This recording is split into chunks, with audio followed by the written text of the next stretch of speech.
بسم الله الرحمن الرحيم. கண்ணியத்திற்கும் பெருமதிப்பிற்கும் உரிய எல்லாம் வல்ல அல்லாஹ் ஜல்லஷானஹு தஆலாவின் நல்லடியார்களே, இக்கூட்டத்திலே உங்களுக்கு மத்தியில் உரையாற்றுவதற்கு பிஜே சொல்வது மார்க்கமாகுமா என்று தலைப்பு தந்திருக்கிறார்கள். இந்த தலைப்பை பொறுத்தவரை இதுவரை தமிழ்நாடு தௌஹீத் ஜமாத்தின் வரலாற்றிலேயே நம்முடைய பேச்சாளர்களால் பேசப்படாத ஒரு தலைப்பு என்பதாகத்தான் எனக்கு தோன்றுகிறது. நம்மை எதிர்க்கக்கூடியவர்கள், விமர்சிக்கக்கூடியவர்கள், நம்முடைய கொள்கையை அழிக்க வேண்டும் என்று துடித்துக் கொண்டிருக்கக்கூடியவர்கள் இதை தலைப்பாக எடுத்து பரவலாக பேசி வருகிறார்கள். தமிழ்நாடு தௌஹீத் ஜமாத்தினுடைய மாநில தலைவராக சகோதரர் மௌலவி பி ஜைனுலாப்தீன் அவர்கள் இருக்கிறார்கள். அவர்கள் சொல்வது மார்க்கமாகுமா என்கிற போன்ற ஒரு கேள்விக்குறியை போட்டு ஒரு தலைப்பு தரக்கூடிய நேரத்தில் பொதுவாக எல்லா மக்களுக்கும் இந்த தலைப்பு ஏதோ பிஜேயை விமர்சனம் செய்கின்ற ஒரு தலைப்பு போன்று தோன்றும். இந்த தலைப்பு எனக்கு தரப்பட்டதற்கு நிறைய காரணங்கள் இருக்கின்றன. தமிழக அளவில் அதிகமான விமர்சனத்திற்கு உள்ளாகக்கூடிய ஒரு ஜமாத்தாக தமிழ்நாடு தௌஹீத் ஜமாத் இருந்து வருகிறது. அதிகமான விமர்சனத்திற்கு ஆளாகக்கூடிய ஒரு நபராக சகோதரர் பிஜே அவர்களும் இருந்து வருகிறார்கள். தமிழ் மொழி பேசக்கூடிய மக்களுக்கு மத்தியில், முஸ்லிம்கள், முஸ்லிம் அல்லாத ஏனைய அனைத்து சமூக மக்கள் மத்தியிலும் மிகப்பெரிய அளவிலே ஈர்க்கப்பட்ட ஒரு சிந்தனையாளர், இஸ்லாமிய பிரச்சாரகர் சகோதரர் பிஜே என்று சொல்லலாம். நம்மை நோக்கி அதிகமாக வரக்கூடிய விமர்சனங்களில் ஒரு விமர்சனம் எதுவென்று சொன்னால் இந்த தலைப்பு. நமக்கு இப்பொழுது தலைப்பாக கொடுக்கப்பட்டிருப்பதற்கும் அதுதான் காரணமாக இருக்கிறது. தமிழ்நாடு தௌஹீத் ஜமாஅத்தினுடைய உறுப்பினர்களாக, இந்த கொள்கையை ஏற்று செயல்படுத்தக்கூடியவர்களாக தமிழகத்திலும், தமிழகம் தாண்டிய வெளி மாநிலங்களிலும், வெளிநாடுகளிலும் நம்முடைய இந்த கொள்கையை சரியான முறையிலே புரிந்து அல்லாஹ் நமக்கு வழங்கியிருக்கக்கூடிய இந்த தூய இஸ்லாத்தை, இந்த தௌஹீத் வந்த பிறகு சரியான முறையிலே புரிந்து கொண்டு அனுபவித்து அதை நம்முடைய வாழ்க்கையிலே நடைமுறைப்படுத்திக் கொண்டிருக்கிறோம் அல்லவா. நம்மவர்களுக்கு என்ன பட்டம் என்று சொன்னால், இவர்கள் எல்லாம் பிஜேவை தக்லீத் செய்யக்கூடியவர்கள், கண்மூடித்தனமாக பின்பற்றக்கூடிய கூட்டம் என்று நமக்கு பெயர். நாம் அப்படிப்பட்ட ஒரு கூட்டமா? நமக்கென்று சொந்த சிந்தனைகள் கிடையாதா? நமக்கென்று சொந்த ஆய்வுகள் கிடையாதா? நாம் திருமறை குர்ஆனை எடுத்து பிரட்டி பார்ப்பது கிடையாதா? அல்லாஹ்வுடைய தூதர் ஸல்லல்லாஹு அலைஹி வஸல்லம் அவருடைய போதனைகளையும் எச்சரிக்கைகளையும் நம்முடைய வாழ்க்கையில நம் கண்களால் கண்டதே கிடையாதாம்? நாம் கண்ட காட்சி என்பதும் கேட்ட செய்தி என்பதும் பிஜே வாயிலிருந்து உதிர்ந்த வார்த்தைகள் மட்டும்தானா? அதனால் நாம் பிஜேயை அப்படியே கண்மூடித்தனமாக பின்பற்றக்கூடிய கூட்டமா? இந்த ஒரு 30 ஆண்டு காலமாக இப்படி ஒரு சமுதாயத்தை நாம் உருவாக்கி தமிழகத்தை நாம் நாசமாக்கி விட்டோமா? இந்த 30 ஆண்டுகளுக்கு முன்பு சகோதரர் பிஜே அவர்களும் ஏனைய உலமாக்களும் மௌலவிகளும் தௌஹீத் உலமாக்கள் களத்திலே இறங்கி இந்த ஏகத்துவ பிரச்சாரம் செய்வதற்கு முன்பு ஒரு சமுதாயம் இருந்ததே, அல்லது நாம் எல்லாம் தௌஹீத் வருவதற்கு முந்தைய நிலை இருக்கிறதே. அப்பொழுது நாம் எல்லாம் எப்படி இருந்தோம் என்று சொன்னால் பெரிய சிந்தனை சிற்பிகளாக இருந்தோமா? எந்த ஒரு ஆலிம் ஒரு கருத்தை சொன்னாலும், பள்ளிவாசலில் ஒரு பயானை கேட்டாலும் உடனே நம்முடைய அறிவை அதில் புகுத்தக்கூடியவர்களாக இருந்தோமா? எப்போ? இந்த தௌஹீத் எல்லாம் நம் எட்டி பிடிப்பதற்கு முன்பு, அல்லாஹ் நமக்கு இந்த ஹிதாயத்தை கொடுப்பதற்கு முன்பு, அல்லது அதற்கு முந்தைய சமுதாயத்தில் வாழ்ந்தவர்கள் என்று வைத்துக் கொள்ளுங்கள். அன்றைய காலகட்ட மக்கள் எப்படி இருந்தாங்கன்னு சொன்னா, அந்த ஆலிம் பெருமக்கள் சொல்லக்கூடியதை எல்லாம் அப்படியே நம்பக்கூடியவர்களாக இருக்கலையாம், பின்பற்றக்கூடியவர்களாக இருக்கலையாம். அவர்களுக்கு ஏதேனும் ஒரு செய்தி சொல்லப்பட்டால் அன்றைய சமுதாய மக்கள் எல்லாம் உடனே குர்ஆனை பிரட்டுவார்களாம், ஆய்வு செய்வார்களாம். யார்? நம்முடைய வாப்பா உம்மா, அவங்களுடைய வாப்பா உம்மா பிரட்டி பார்த்து, இந்த ஆலிம் கரெக்டாக சொன்னார், இவர் தவறாக சொன்னார்.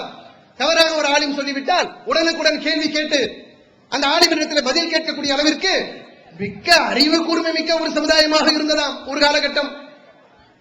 அப்படி அறிவு கூர்மை மிக்க ஒரு மக்களை அறிவு மருங்கு செய்து பிஜே எதை சொன்னாலும் அப்படியே பின்பற்றக்கூடிய ஒரு கூட்டமாக இப்படி ஒரு சமுதாயத்தை உருவாக்கி விட்டாரே, இது எல்லாம் பிஜேயை தக்லீத் செய்யக்கூடிய, பின்பற்றக்கூடிய, கண்மூடித்தனமாக பின்பற்றக்கூடிய ஒரு கூட்டம் என்று நமக்கு ஒரு விமர்சனம் உண்டு. அப்ப யார் பிஜே அவர்களை கண்மூடித்தனமாக பின்பற்றுகிறார்? இந்த ஜமாத்தில் இருக்கக்கூடியவர்கள், இந்த கொள்கையை பேசக்கூடியவர்கள் இந்த கொள்கையை ஏற்று செயல்படுத்தக்கூடியவர்கள் அப்படி பிஜே அவர்களை கண்மூடித்தனமாக பின்பற்றக்கூடியவர்களாக இருக்கிறோமா, அல்லது நாம் பின்பற்றக்கூடிய கொள்கை என்ன என்பதை விளக்கிச் சொல்வதற்காகத்தான் இந்த தலைப்பு தரப்பட்டிருக்கிறது. இந்த தலைப்பு கொடுக்கப்பட்டதற்கும் நம்மை நோக்கி ஒரு விமர்சனம் வருதுல, அந்த விமர்சனத்திற்கும் ஒரு நியாயமான காரணமும் இருக்கு. இல்லைன்னா சொல்ல முடியாது. ஒரு முகாந்தரமும் இல்லாமல் இந்த விமர்சனம் செய்யப்படுகிறது என்று சொல்ல முடியாது. பிஜே அவர்களை தௌஹீத்வாதிகள் அப்படியே கண்மூடித்தனமாக பின்பற்றுகிறார்கள். அவர் எதை சொன்னாலும் நபி சொன்னது போன்று பிஜே அவர்கள் மீது உள்ள ஒரு விமர்சனம் என்னன்னு சொன்னா, இவர் இக்காலத்து நபி என்று தன்னை சொல்லிக் கொண்டிருக்கிறார். பிஜே அப்படி சொல்லிக்கிட்டு இருக்காராம். நாம் எல்லாம் பிஜேவுடைய உம்மத்தான், இறை தூதர் ஸல்லல்லாஹு அலைஹி வஸல்லம் அவருடைய உம்மத்து கிடையாதாம் என்று விமர்சனம் செய்வதற்கு ஒரு காரணமும் அவர்கள் வசம் உண்டு. என்ன காரணம் சொன்னா, பிஜே அவர்கள் பிரச்சார பணி தொடங்கிய காலகட்டம் ஒரு 25-30 ஆண்டு காலத்திற்கு முன்பு என்று சொல்லலாம். அந்த காலகட்டத்தில் யாரும் இஸ்லாத்தை அதனுடைய தூய வழியில் மக்களுக்கு மத்தியிலே உரத்த சப்தத்தில் சொல்லக்கூடியவர்களாக இருக்கவில்லை. அல்லாஹ் சுப்ஹானஹு வ தஆலா உண்மையிலே அல்லாஹ் அவர்களுக்கு பிஜே அவர்களுக்கு அவர்கள் செய்கின்ற பணிகளுக்கு அவர்கள் செய்கின்ற ஆய்வுகளுக்கு அத்தனைக்கும் அல்லாஹ் எந்த ஒரு குறைவில்லாத கூலியை வழங்க வேண்டும். நாம் அதற்காக அதிகமாக துஆ செய்ய வேண்டும். இப்ராஹிம் அலைஹிஸ்ஸலாம் அவர்கள் செய்தார்கள், காபத்துல்லாவை கட்ட வேண்டும் என்று அல்லாஹ் அவர்களுக்கு கட்டளை இடுகின்றான். நபி இப்ராஹிம் அலைஹிஸ்ஸலாம் அவர்களும் அவருடைய மகன் இஸ்மாயில் அலைஹிஸ்ஸலாம் அவர்களும் கட்டுகிறார்கள். கட்டி முடித்த பிறகு சாதிச்சிட்டோம், பெரிய அளவுக்கு புரட்சி பண்ணிட்டோம், அல்லாஹ்வுடைய முதல் ஆலயம் சிதிலமடைந்து கிடந்தது, அதை நாம் புனர் நிர்மாணம் செய்து விட்டோம், எவ்வளவு பெரிய சாதனை என்று அவர்கள் பெருமைப்பட்டுக் கொள்ளவில்லை. மாறாக அவர்கள் என்ன செய்தார்கள் என்று சொன்னால், யா அல்லாஹ் எங்களுக்கு கொடுத்த இப்பணியை நீ ஏற்றுக்கொள்வாயாக, எப்பணி எங்கள் மீது சுமத்தப்பட்டதோ, நாங்கள் எந்த கடமையை நாங்கள் செய்தோமோ அதில் எந்த ஒரு சிறு குறையும் இல்லாமல் அப்படியே நீ ஏற்றுக்கொள்வாயாக என்று நபி இப்ராஹிம் அலைஹிஸ்ஸலாம் அவர்கள் பிரார்த்தனை செய்தார்கள் என்று அல்லாஹ் திருமறை குர்ஆன்ல சொல்லி காட்டுறான். நாமும் சகோதரர் பிஜே அவர்களுக்காக பிரார்த்தனை செய்யணும். எந்த ஒரு மார்க்க அறிஞரும் 7 ஆண்டு படித்தவர்கள், 30 ஆண்டு நாங்கள் இந்த மார்க்க பிரச்சார பணியிலே இருக்கிறோம் என்று சொல்லக்கூடியவர்கள் எவருக்கும் இல்லாத தெம்பும் திராணியையும் அல்லாஹ் சகோதரர் பிஜே அவர்களுக்கு கொடுத்திருந்தான். உரத்த சப்தத்தில் சொன்னாங்க, இதுதான் சத்தியம் என்று எடுத்துரைத்தார்கள். அல்லாஹ் இந்த மார்க்கத்தை மக்களுக்கு எடுத்துச் சொல்லக்கூடிய பணியை எவ்வாறு செய்ய வேண்டும் என்று நபிகள் பெருமானார் ஸல்லல்லாஹு அலைஹி வஸல்லம் அவர்களுக்கு கட்டளையிடக்கூடிய நேரத்தில் திருமறை குர்ஆன் அல்லாஹ் சொல்லி காட்டுகிறான், ஃபஸ்தவு பிமா துமர் வஅரில் அனில் முஷ்ரிகீன். நபியே, உமக்கு அறிவிக்கப்பட்ட இந்த மார்க்கத்தை தயவு தாட்சியம் இல்லாமல் எடுத்து சொல்லுங்க, காம்ப்ரமைஸ் இல்லாமல் எடுத்து சொல்லுங்க, வளைந்து கொடுக்காமல் எடுத்து சொல்லுங்க, யாரும் விமர்சனம் செய்வார்கள் என்று அஞ்சாமல் எடுத்து சொல்லுங்க. உங்களை மறுக்கக்கூடிய மக்களை நீங்கள் அலட்சியப்படுத்திட்டு போயிட்டே இருங்க. எல்லாம் பேசுவான், கொஞ்சம் கூட நாக்கில நரம்பு இல்லாமல் என்ன வேணாலும் சொல்லுவான். அவர்கள் என்ன சொன்னாலும் அதை நீங்கள் கண்டும் காணாமல் இது சத்தியம் என்று உங்களுக்கு அறிவிக்கப்பட்டால் அதை நீங்கள் எடுத்துச் சொல்லிக் கொண்டே செல்லுங்கள் என்று அல்லாஹ் திருக்குர்ஆன்ல கட்டளையிடுகின்றான். அந்த திருமறை குர்ஆனுடைய வசனத்திற்கு ஏற்ப சகோதரர் பிஜே அவர்களுடைய பணி ஆரம்ப காலம் முதல் இன்று வரை அல்லாஹ்வுடைய அருளால் இருந்து கொண்டிருக்கிறது. அதை அவர்கள் துணிச்சலாக எடுத்து சொன்னார்கள். எடுத்து சொன்ன வேளையிலே இன்னைக்கு நம்மை நோக்கி இந்த விமர்சனம் இருக்குல்ல, இந்த விமர்சனத்திற்கு ஏற்ற ஒரு காரணமும் அந்த நேரத்தில் அமையுது. எப்படி அமைகிறது என்று சொன்னால், காலம் காலமாக நம்முடைய முன்னோர்களால் இதுதான் இஸ்லாம் என்று கடைபிடிக்கப்பட்ட ஏராளமான காரியங்களை பிஜே அவர்கள் விமர்சனம் செய்தார்கள். இது இஸ்லாத்தில் கூடாது என்று சொன்னார்கள். அந்த செயல்களை எல்லாம் இந்த சமுதாயத்தில் இருந்து அப்புறப்படுத்தினார்கள், மாற்றி அமைத்தார்கள். அல்லாஹ்வுக்கு செய்கின்ற இபாதத்தாக இருந்தாலும் சரி, சட்ட திட்டங்களாக இருந்தாலும் சரி, நடைமுறையில் முஸ்லிம் கடைபிடிக்க வேண்டிய ஏனைய ஒழுங்குகள், இஸ்லாம் கற்றுக் கொடுத்த ஒழுங்குகளாக இருந்தாலும் சரி, முஸ்லிம்கள் தம்முடைய வாழ்க்கையிலே அல்லாஹ்வும் தூதர் அவர்களும் கற்றுக் கொடுத்த எந்த ஒரு வழிமுறையும் தம்முடைய வாழ்க்கையிலே கடைபிடிக்கக்கூடியவர்களாக கடைபிடிக்கக்கூடியவர்களாக இருக்கவில்லை என்பதை பார்த்து இவைகள் எல்லாம் இஸ்லாத்தில் இல்லை என்று திருமறை குர்ஆனிலே அல்லாஹ்வுடைய தூதர் அவர்களுக்கு அல்லாஹ் கட்டளையிட்டான், ஃபஸ்தா பிமா துமர், உமக்கு அறிவிக்கப்பட்டதை தயவு தாட்சியம் இல்லாமல் எடுத்துச் சொல்லுங்கள் என்று. அப்படி எடுத்துச் சொல்லக்கூடிய ஒரு திராணியை அல்லாஹ் அவர்களுக்கு வழங்கியிருந்தான். அவர்கள் எடுத்துச் சொன்ன பிறகு இதுதான் சத்தியம் என்று உணர்ந்த மக்கள், இதுதான் உண்மை என்று உணர்ந்த மக்கள் அவர்களோடு கைகோர்த்தார்கள். ஒரு தனி மனித பிஜே இத்தகைய ஒரு புரட்சியை செய்யவில்லை. பிஜே அவர்களோடு கொள்கையை ஏற்றுக்கொண்டவர்கள், உண்மை என்று நம்பியவர்கள் பக்கபலமாக நின்றார்கள், பரவலாக பிரச்சாரம் செய்தார்கள். மக்களுக்கு மத்தியிலே, பல்வேறு எதிர்ப்புகளுக்கு மத்தியில், பல்வேறு அடி உதைகளுக்கு மத்தியில், பல்வேறு வெட்டுக்குத்துக்களுக்கு மத்தியில் உயிரை பணயம் வைத்து இப்பிரச்சார பணியில் ஈடுபட்டார்கள். அதன் விளைவாக சமூகத்திலே செய்யப்பட்டு வந்த ஏராளமான காரியங்கள், பக்தியின் அடிப்படையில் செய்யப்பட்ட காரியங்கள், ஈமானின் அடிப்படையில் செய்யப்பட்ட காரியங்கள், இதெல்லாம் நம்பிக்கை, இதெல்லாம் இஸ்லாம் நம் மீது சுமத்தி இருக்கக்கூடிய கடமை நம்பிக்கை என்று சொல்லப்பட்ட ஏராளமான காரியங்களை இந்த சமூகத்தில் இருந்து அப்புறப்படுத்தக்கூடிய வேலைகளை அவர்கள் எடுத்து செய்தார்கள். செய்ததின் விளைவாக அல்லாஹ் சுப்ஹானஹு வ தஆலா இன்றைய சமுதாயத்தில் எந்த பணியிலே அவர்கள் களத்திலே இறங்கினார்களோ அந்த பணியிலே அல்லாஹ் அவர்களுக்கு மிகப்பெரிய ஒரு வெற்றியை கொடுத்தான். அதிகமான மக்கள் விமர்சனம் என்னன்னு சொன்னா, தௌஹீத் ஜமாத்தில் இருக்கக்கூடிய நிர்வாகியோட குடும்பத்தார், நிர்வாகியோட உம்மா, நிர்வாகியுடைய மனைவி, அவங்க பிள்ளைங்க, அந்த நிர்வாகிகள், உறுப்பினர்கள், இவர்கள் பிஜேபி தக்லீத் செய்கிறார்கள், பின்பற்றுகிறார்கள் என்று சொல்றாங்கல்ல, அந்த விமர்சனம் கூட தப்பு. தமிழ் மொழி பேசக்கூடிய முஸ்லிம்கள் இன்னைக்கு அதிகமான மக்கள் பிஜேபி பின்பற்றுறாங்கன்னு சொல்லலாம். பிஜேபி பின்பற்றுவதாக ஆகாது. பிஜே எடுத்து சொல்லக்கூடிய குர்ஆன் ஹதீஸை பின்பற்றக்கூடிய மக்களாக இந்த ஜமாத்தில் உள்ள மக்கள் மட்டுமல்ல, நாம் பேசக்கூடிய மொழியை விளங்கிக் கொள்ளக்கூடிய அனைத்து நம் சமூக மக்களும் இதுதான் சத்தியம் என்று சொல்லி இந்த தௌஹீதை பின்பற்றக்கூடிய மக்களாக இன்று இருக்கிறார்கள் என்பதுதான் நிதர்சனமான உண்மை.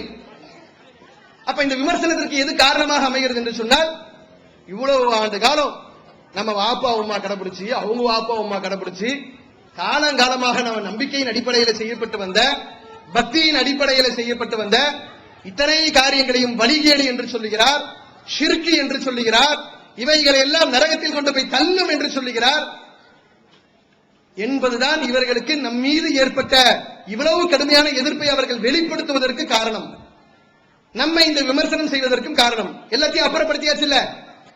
இன்னைக்கு ஷிர்க் எல்லாம் அன்றைய காலகட்டத்தில் இணை வைப்பு காரியங்கள் எல்லாம் தலை விரித்து ஆடக்கூடிய ஒரு சமுதாயமாக முஸ்லிம்கள் இருந்தார்கள். நாம் எல்லாம் எப்படி இருந்தோம்? தர்காவுக்கெல்லாம் போகாம இருந்தோமா? இணை வைப்பு காரியங்களை செய்யாம இருந்தோமா? ஒரு முஸ்லீம் என்று சொன்னால் அவனையும் இணை வைப்பு காரியத்தையும் இரண்டையும் ஒரே இடத்துல வச்சு பார்க்க முடியாது. ஆனால் அன்றைய காலகட்டத்தில் முஸ்லிம்கள் இருக்கல. ஏராளமான காரியங்களை இந்த சமுதாயத்தில் இருந்து அப்புறப்படுத்துறாங்க.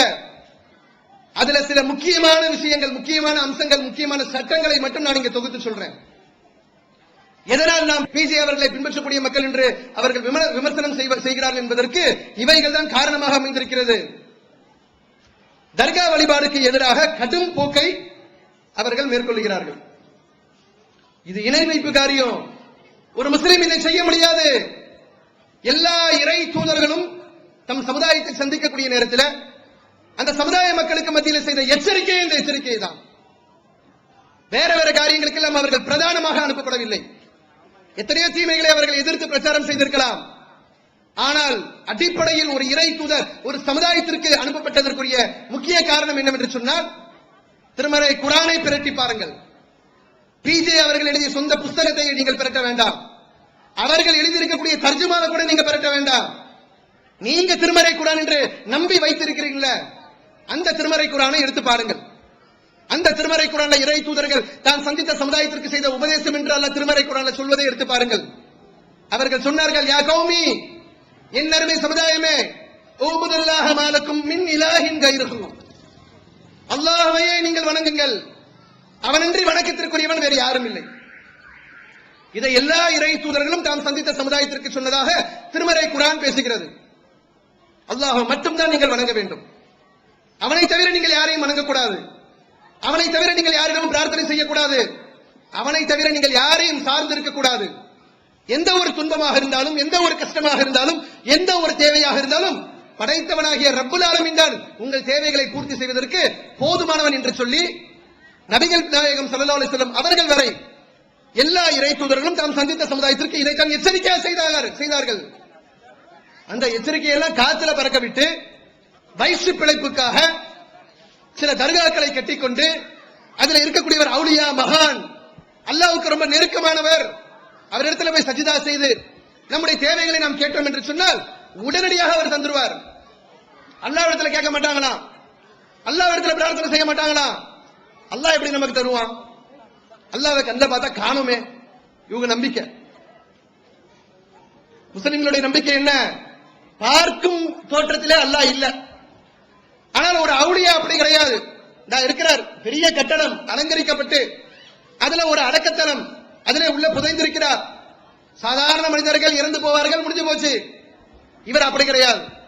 இந்த மகான் நாம் என்ன பிரார்த்தனை செய்தாலும் அவர் காது கொடுத்து கேட்பார் என்று மகானை நம்பக்கூடியவர்களாக, இறந்து போன அந்த அவுலியாக்களிடம் பிரார்த்தனை செய்யக்கூடியவர்களாக, தர்கா நம்பிக்கை உடையவர்களாக முஸ்லிம் சமுதாயம் முழுக்க முழுக்க இந்த இணை வைப்பு காரியத்திலே மூழ்கி கிடந்தது. இதை இணை வைப்பு காரியம் என்று சகோதரர் பிஜி அவர்கள் துணிச்சலாக மக்களுக்கு மத்தியிலே சொன்னார். இறந்தவர்கள் செவியேற்க மாட்டார்கள் என்கிற திருமறை குர்ஆனுடைய வசனத்தை மேற்கோள் காட்டி சொன்னார்கள். சொந்த கருத்தை சொல்லல, சொந்தமா ஆய்வு பண்ணி தம் அறிவை உட்படுத்தி இது நல்ல வணக்கமா தெரியலையே, அல்லாஹ்வை பள்ளிவாசல் வணங்கக்கூடிய வணக்கம் தானே நல்லா இருக்கு என்று சொல்லி ஏதோ தன் சொந்த மூளையை கொண்டு சொந்த ஆய்வை கொண்டு அவர் கண்டுபிடிச்சு அவர் ஒரு இபாதத்தை சொல்வார்னா அது தூக்கி எறியப்பட வேண்டியது, அதுல மாற்று கருத்து கிடையாது.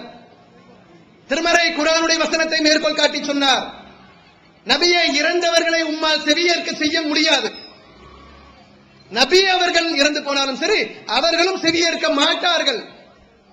இறந்து போனவர்களுக்கும் இந்த உலகத்திற்கு மத்தியிலே பர்சக் திரை உண்டு.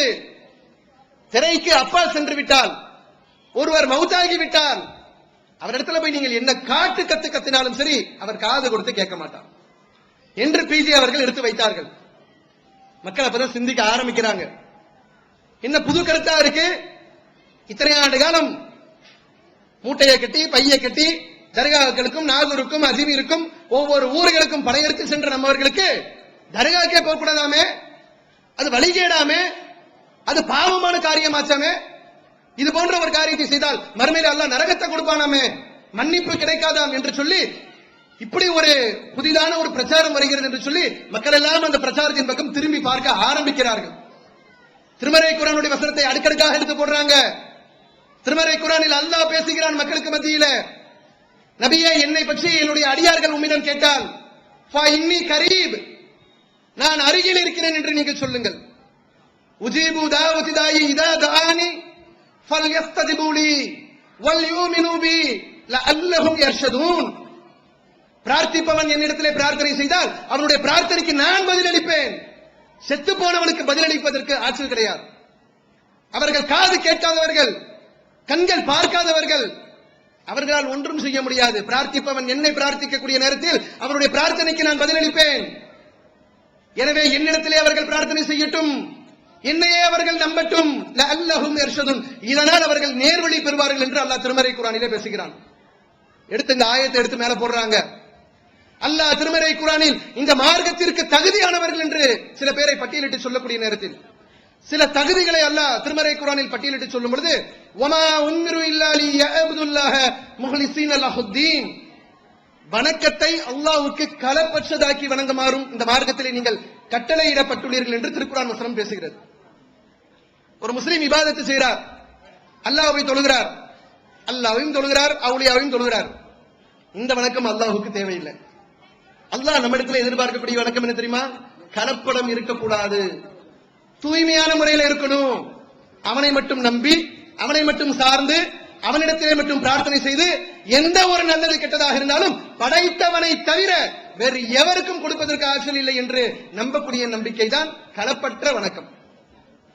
இந்த வணக்கத்தை தான் அல்லாஹ் அடியாரிடத்தில் எதிர்பார்க்கிறான். திருமறை குர்ஆனுடைய வசனத்தை எடுத்து போடுறாங்க. இந்த வசனத்தை பாருங்க. அதே போன்ற இணை வைப்பு என்கிற பாவத்திற்கு எத்தனை பாவம் இஸ்லாத்திலே சொல்லப்படுது, அத்தனை பாவங்களுக்கு மன்னிப்பு இல்லை என்று சொல்ல முடியாது. ஆனால் அல்லாஹ்வுக்கு இணை கற்பித்தால், அல்லாஹ்வை போன்று இறந்தவர்களை போய் பிரார்த்தித்தால் அப்படித்தானே பிரார்த்தனை செய்யப்படுறாங்க. என்னெல்லாம் போய் கேட்கிறாங்க? அல்லாஹ்விடத்திலே எதை கேட்கணுமோ, சரி ஒரு மனுஷன் உதவி செய்வாங்க, ஒரு மனிதனுக்கு உதவி செய்யக்கூடிய ஒரு ஆற்றல் கொடுக்கப்பட்டிருக்கிறது. என்கிட்ட நீங்க உதவி கேட்பீங்க, உங்களிடத்துல நான் உதவி கேட்பேன். அப்படித்தான் மனிதன் படைக்கப்பட்டிருக்கிறான். அவுலியாக்களிடம் சென்று, தர்காக்களிடம் சென்று அங்க கேட்கக்கூடிய பிரார்த்தனை சாதாரண மனிதனிடத்துல கேட்கக்கூடிய பிரார்த்தனையா? அங்க போய் என்ன கேட்கிறாங்க? புள்ள இல்ல, எங்களுக்கு புள்ளையே கொடுங்க, அப்துல் காதிர் ஜீலானியே அப்படின்னு போய் நிக்கிறாங்க. நாகூராரே, உங்களை விட்டா யாரு எங்களுக்கு கொடுப்பா?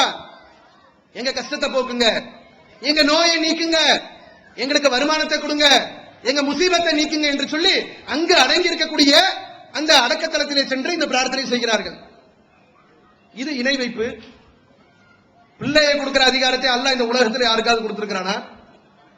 அப்படி பிள்ளை பெறுகின்ற ஒரு அதிகாரம் இருக்கும் என்று சொன்னால் இறை தூதர்களிலே ரொம்ப சிலாகித்து சொல்லப்பட்ட நபி இப்ராஹிம் அலைஹிஸ்ஸலாம், எப்படிப்பட்ட இப்ராஹிம் அலைஹிஸ்ஸலாம்? என்னுடைய உச்ச நண்பர் என்று அல்லாஹ் திருமறை குர்ஆன்ல சான்று பகர்கிறான்.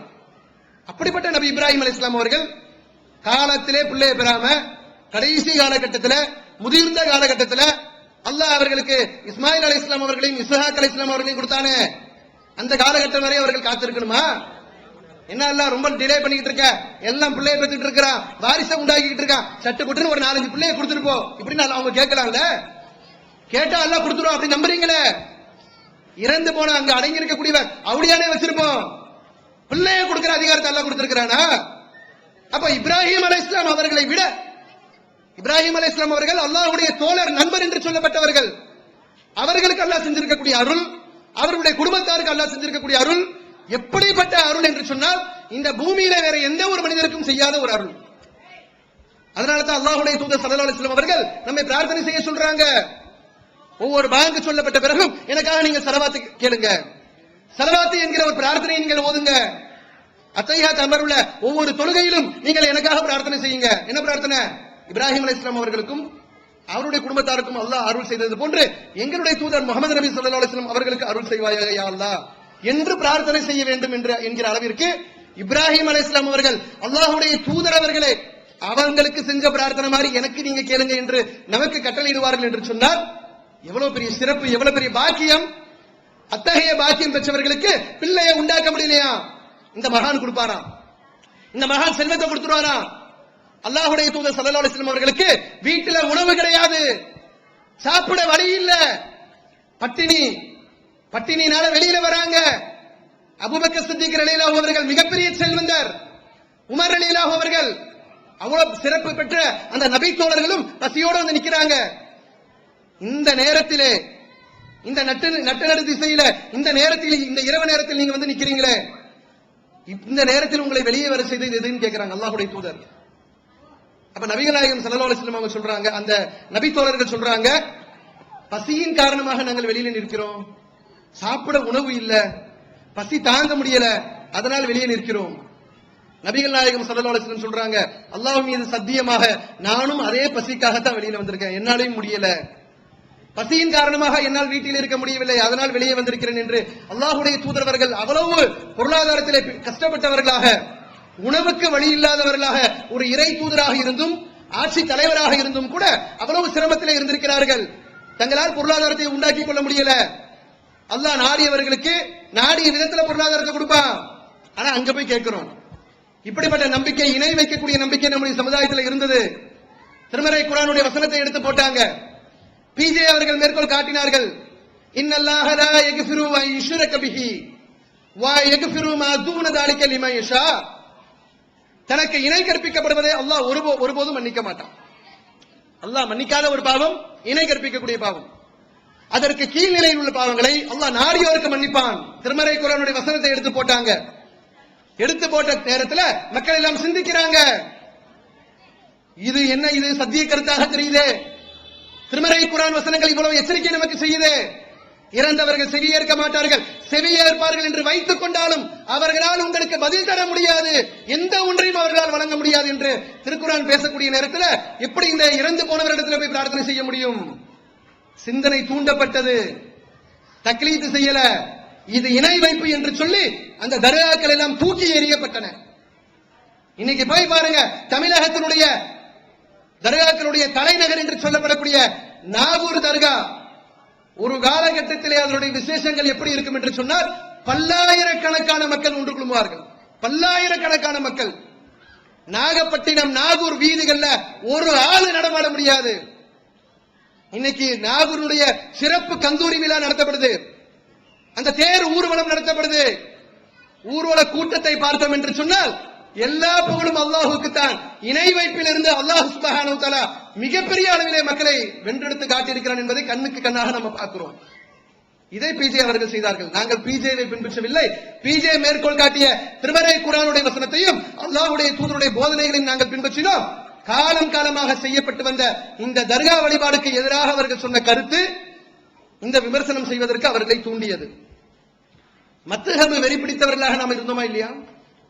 இல்லன்னு சொல்ல முடியுமா? நீங்க யாருன்னு கேட்டா முஸ்லீம் கூட சொல்ல மாட்டோம். அத்தா நீங்க ஷாஃபி வீட்டுக்காரங்களா அனஃபி வீட்டுக்காரங்களா? கல்யாண பத்திரிகையில ரெண்டு குடும்பமும் நல்லா பேசி அவங்களுக்குள்ள ஒரு ஒப்பந்தம் வந்துடுச்சு. நல்ல பிள்ளையா இருக்கு, நல்ல மார்க்க அறிவு, நல்ல லட்சணமா இருக்கு, இந்த பிள்ளைய முடிச்சிட வேண்டியதான் நம்ம மகனுக்கு, ரைட்டு. அவங்களும் விசாரிக்கிறாங்க, நல்ல குடும்பமா இருக்காங்க, பையனும் நல்ல ஒரு மார்க்க ஒழுங்கு மிக்கவனா இருக்கிறான், நல்ல ஆள் அழகா இருக்கிறான், வருமானத்துக்குள்ளவனா இருக்கிறான், நம்ம பிள்ளைய இந்த வீட்டிலே கொடுத்துருவோம், நல்லா பார்த்து நமக்கு கொடுத்துருக்கிறான், பெரிய அருள், போங்க போய் இதுக்காக ரெண்டு ரக்காத்து நஃபீலா தொழுது அல்லாஹ்வுக்கு நன்றி செலுத்துங்க. இப்படி போய்கிட்டு இருக்குமா? பத்திரிகைக்காக ரெண்டு வீட்டாரும் உட்காருவாங்க. ஆமா, இதை கேட்க மறந்தாச்சு, ஏங்க நீங்க ஷாஃபி தானே அப்படின்னு வாங்க. அவங்க சொல்லுவாங்க, அல்லாவே நாங்க அனஃபியாச்சே, அச்சோ போச்சே, நம்ம ரெண்டு பேரும் கல்யாணமே முடிக்க முடியாது, ஏங்க நாங்க ஷாஃபி வீட்டுக்காரங்க, நீங்க அனஃபி வீட்டுக்காரங்க, ஷாஃபி அனஃபி எப்படிங்க ஒத்து போவோம்? நம்ம ரெண்டு பேரும் பத்தியில நிறைய மசாய பிரச்சனை இருக்கு, நிறைய சட்ட பிரச்சனை இருக்கு, நாம ரெண்டு பேரும் திருமணத்திலே ஒன்றுபட முடியாது. ஷாஃபி என்று சொன்னால் ஷாஃபியை தான் கட்டணும், அனஃபி என்று சொன்னால் அனஃபியை தான் கட்டணும் என்று சொல்லி கல்யாணத்திற்கு ஷாஃபி அனஃபி என்கிற ஜாதி பார்க்கக்கூடிய ஒரு நம்பிக்கை நமக்கு மத்தியில் இருந்தது. ஸ்கூல்ல போய் பிள்ளைய சேர்க்கக்கூடிய நேரத்தில் அந்த ஃபார்மை ஃபில்அப் பண்ணுவாங்க. பேரு, வாப்பா பேரு, உம்மா பேரு, எந்த நாடு, நாம இந்தியா தான், இந்தியா. என்ன ரிலிஜியனு, மதம் முஸ்லிம், அதில் என்ன பிரிவு, கேஸ்ட்னு கேட்பாங்க. கேஸ்ட்னு எதுக்கு கேட்பாங்கன்னா, ஜாதின்னு எதுக்கு கேட்பாங்கன்னா, நமக்கு ஜாதி எல்லாம் ஒன்றும் கிடையாது, முஸ்லீமுக்கு ஜாதி கிடையாது, அல்லாஹ்வையும் தூதரையும் பின்பற்றக்கூடிய முஸ்லீம்கள் எல்லாம் ஒரு ஜாதி தான், அதை ஏற்றுக்கொண்ட அனைத்து மக்களும் ஒரு ஜாதி தான். ஆனால் இந்த நாட்டில் சில சட்டங்களை வச்சிருக்கிறாங்க, சில சலுகைகளை பெற வேண்டும் என்று சொன்னால் நீங்கள் லப்பைன்னு போடணும், தக்கனின்னு போடணும், இப்படின்னு போட்டதான் உங்களுக்கு கொடுப்போம், ராவுத்தர்னு போடணும்னு வச்சிருக்கிறாங்க. அதுக்காக பள்ளிக்கூடங்கள்ல, அரசு அலுவலகங்கள்ல நீங்கள் என்ன ஜாதின்னு கேட்பாங்க. நம்ம வாப்போமா, நாங்க ஷாஃபி அப்படின்வாங்க. ஷாஃபி நாங்க கேள்விப்பட்டது இல்லையே. இல்ல நாங்க ஷாஃபி தாங்க, ஏங்க நம்ம ஷாஃபி தானே. இல்ல அவங்க இந்த லப்பையை பத்தி கேட்கறாங்க. ஓ நீங்க லப்பைன்னு போட்டு பக்கத்துல ஷாஃபின்னு போட்டுக்காங்க. இந்த ஷாஃபி அனஃபின்னு சொல்லலனா நம்மால முஸ்லீம் என்று அடையாளம் காட்டுவதற்கு தகுதியற்றவர்கள் என்கிற நம்பிக்கை நமக்கு இருந்தது. அப்படிப்பட்ட நம்பிக்கை நமக்குள்ள இருக்கக்கூடிய நேரத்தில் ஒரு தொழுகையா இருந்தாலும் சரி, ஒரு நோன்பா இருந்தாலும் சரி, ஒரு ஹஜ்ஜுக்கு நம்ம வாப்பா உம்மா நம்ம அப்பா பெத்தாலாம் கிளம்புவாங்களா, இவங்க மார்க்க அறிஞர்கள் பக்கத்துல வந்து உட்கார்ந்துப்பாங்க. அஸ்ஸலாமு அலைக்கும் ஹஸ்ரத், சில துவா செய்யுங்க, அவர் கையை பிடிச்சிக்கிட்டு ஹஜ்ஜுக்கு போறோம், முதல் முறையா அவங்ககிட்ட தான் போயிட்டு சலாம் சொல்லி துவா கேட்டு எங்களை வழி அனுப்பி வைங்க, அல்லாஹ் எங்களுக்கு மௌத்தாக்கிட்டா எங்களுக்காக துவா செய்யுங்க. என்னமோ போர்க்களத்திற்கு போற மாதிரி. ஹஜ் என்கிறது இபாதத். ஒரு காலகட்டத்தில் இது ஒரு பெரிய பில்டப்பா இருக்கும். அப்படி அந்த இஹ்ராம் அடிச்ச உடனே அழுது கட்டி பிடிச்சு போயிட்டு ரத்தம் அல்லாஹ் ஹயாத் வச்சிருக்கான மௌத் வச்சிருக்கானு தெரியல, என்ன வாளை ஏந்தி இதைகளை சந்தித்து வெற்றியோடு திரும்ப போறோமா, இல்ல அங்கேயே வீழ்ந்து ஷஹீதாக போறோமா? அப்படியா? ஹஜ் என்பது புனித பயணம், இறையச்சத்தை சுமந்து செல்லக்கூடிய பயணம். அப்படி ஒரு இறையச்சத்துல அழுக வந்தா பரவாயில்ல. அந்த தக்கையாத ஆடையை தூக்கி உடுத்திட்டாங்கல்ல, தக்கையாத ஆடை என்பது கஃபன் தானே, ஒரு கஃபன் மாதிரி. அந்த கஃபன் உணர்வு வந்துடும் உங்களுக்கு. இப்படி அழுகையும் கண்ணீருமா போயிட்டு அசரத்து பக்கத்துல உட்காருவாங்க. அஸ்ஸலாமு அலைக்கும் அசரத், இந்த ஹஜ் செய்யறது எப்படி அசரத்? ஒண்ணுமே தெரியாது, ஏபிசிடி கூட தெரியாது. எப்படி எஹ்ராம் கட்டணும், அந்த ஆடையை எப்படி போடணும், அந்த அதுக்குரிய நியத்து என்ன, எதுவுமே தெரியாது. அசரத் சொல்லுவாரு, நீங்க ஷாஃபியா அனஃபியா? ஷாஃபிக்கு வேற சட்டம், அனஃபிக்கு வேற சட்டம். ஷாஃபியா தான் நீங்க இப்படி பண்ணணும், அனஃபியா தான் இப்படி பண்ணணும், நீங்க அங்க போய் தான் இஹ்ராம் கட்டணும், இங்க போய் தான் அப்படி போகணும், இப்படி போகணும், மொத்த சட்டத்திலையும் எல்லா வகைகளையும் பிரிச்சு ஷாஃபிக்கும் அனஃபிக்கும் பிரிச்சு சட்டத்தை சொல்லுவார். இந்த சட்டங்களை எல்லாம் கேட்டு விட்டு தான் ஒரு முஸ்லீம் தன்னுடைய இபாதத்துக்குள்ளே நுழையணும். பிள்ளைகளை நாம பெத்துட்டோம், வளர்க்கிறோம், ஒரு பருவம் அடைந்த பிறகு தொழுகணும். கையில ஷாஃபி புக்கை எடுத்து கையில கொடுத்துருவாங்க, அனஃபி புக் எடுத்து கையில கொடுத்துருவாங்க. ஷாஃபி புக் எடுத்து படிப்போம். உங்க வீட்டுல எல்லாம் ஷாஃபி புக்கு அனஃபி புக்கு இல்லைன்னு சொன்னா யாரும் நம்ப மாட்டோம். இன்னைக்கு தூக்கி குப்பையில எரிஞ்சிட்டோம். அல்லாஹ்வுடைய தூதருடைய இபாதத்தை தான் நாங்கள் பின்பற்றுவோம். எந்த ஒரு ஷாஃபி அவர்கள் மதிக்கத்தக்கவர்கள், மார்க்க அறிஞர்கள், இந்த மார்க்கத்திற்காக தியாகம் செய்தவர்கள், தங்கள் வாழ்நாளை அர்ப்பணித்தவர்கள், மாற்று கருத்து கிடையாது. ஷாஃபி இமாமை குறைப்பதோ, குறைத்து மதிப்பீடு செய்வதோ, அவர்களை விமர்சிப்பதோ எங்க நோக்கம் கிடையாது. சல்லு கமா ராய்துமூனி உஸல்லி. அல்லாஹ்வுடைய தூதர் சொன்னார்கள், என்னை எப்படி தொழ கண்டீர்களோ அப்படித்தான் உங்க தொழுகை இருக்கணும். என்னை எவ்வாறு இபாதத்தை கண்டீர்களோ அப்படித்தான் உங்க இபாதத் இருக்கணும். அதுக்கு தான் தூதராக அனுப்பியிருக்கிறான். சும்மா அனுப்பல. என்னோடு சமகாலத்திலே வாழ்ந்த சஹாபாக்களுக்கு மட்டும் அனுப்பல, கியாமத்து நாள் வரை வரக்கூடிய முஸ்லிம்கள் மட்டுமல்ல, முஸ்லிம் அல்லாத எல்லா மக்களுக்கும் நான் தான் தூதர். அவர்கள் நம்பினாலும் சரி, நம்பாவிட்டாலும் சரி, ஏற்றுக்கொண்டாலும் சரி, ஏற்றுக்கொள்ளாவிட்டாலும் சரி, நான் தான் இறை தூதர். என்னதான் நீங்க பின்பற்றணும். எனக்குத்தான் நல்ல மார்க்கத்தை கொடுத்தான். அல் யௌம அக்மல்து லக்கும் தீனக்கும், இன்றோடு மார்க்கத்தை முழுமை செய்தேன் என்று அல்லாஹ் சொல்றானே, இந்த தூதரோட முழுமை செய்தான். ஷாஃபி அல்லாஹ் பொறுப்பாளரா ஆக்கல, அனஃபி அவர்களை ஆக்கல. ஆனா அவங்க பேரை சொல்லலனா, தொழுகை எடுத்து படிக்கும் போது கொஞ்சம் புக் எடுத்து படிப்பாரா, இந்த ஷாஃபியில இப்படி கட்டணும்னு இருக்கு தக்பீர், அனஃபியில இப்படி கட்டணும் இருக்கு, அத்தா இப்படி கட்டும்போது கை ரொம்ப வலிக்குதுதா, இப்படி வச்சுக்கிறேன், மண்டலே போடுவார். உதவி நாம எப்படி தொழுடா அப்படி தொழுடா, கொஞ்சம் கஷ்டமா இருந்துச்சுன்னா கொஞ்சம் இப்படி தள்ளி வச்சுக்க, இப்படித்தான் கெட்டணும். அப்ப உங்களுக்கு அல்லாஹ்வுடைய தூதருடைய ஞாபகம் வந்ததா? பிள்ளைகளுக்கு தொழுகையை சொல்லிக் கொடுக்கக்கூடிய நேரத்துல, நோன்பை சொல்லிக் கொடுக்கக்கூடிய நேரத்துல, ஏனைய இபாதத்துகளை சொல்லிக் கொடுக்கக்கூடிய நேரத்துல இறை தூதரை அல்லாஹ் இதுக்குத்தானே அனுப்புனா. லக்கது கான லக்கும் ஃபீ ரசூலில்லாஹி உஸ்வத்துன் ஹஸனா. அல்லாஹ்வையும் இறுதி நாளையும் நம்பக்கூடிய மக்களுக்கு நாம் எதை நம்பிக்கொண்டிருக்கிறோம்? முஸ்லிம்கள் என்று சொல்லப்படக்கூடிய நாம் அல்லாஹ்வை நம்புறோமா இல்லையா? மறுமை நாளை நம்புறோமா இல்லையா?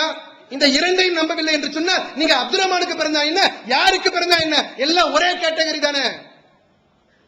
நாம் அல்லாஹ்வையும் இறுதி நாளையும் நம்புறோம். அல்லாஹ் திருமறை குர்ஆன்ல சொல்றான், அல்லாஹ்வையும் இறுதி நாளையும் நம்பக்கூடிய மக்களுக்கு லக்கது கான லக்கும் ஃபீ ரசூலில்லாஹி உஸ்வத்துன் ஹஸனா. இந்த தூதரிடத்தில் உங்களுக்கு அழகிய முன்மாதிரி இருக்கு.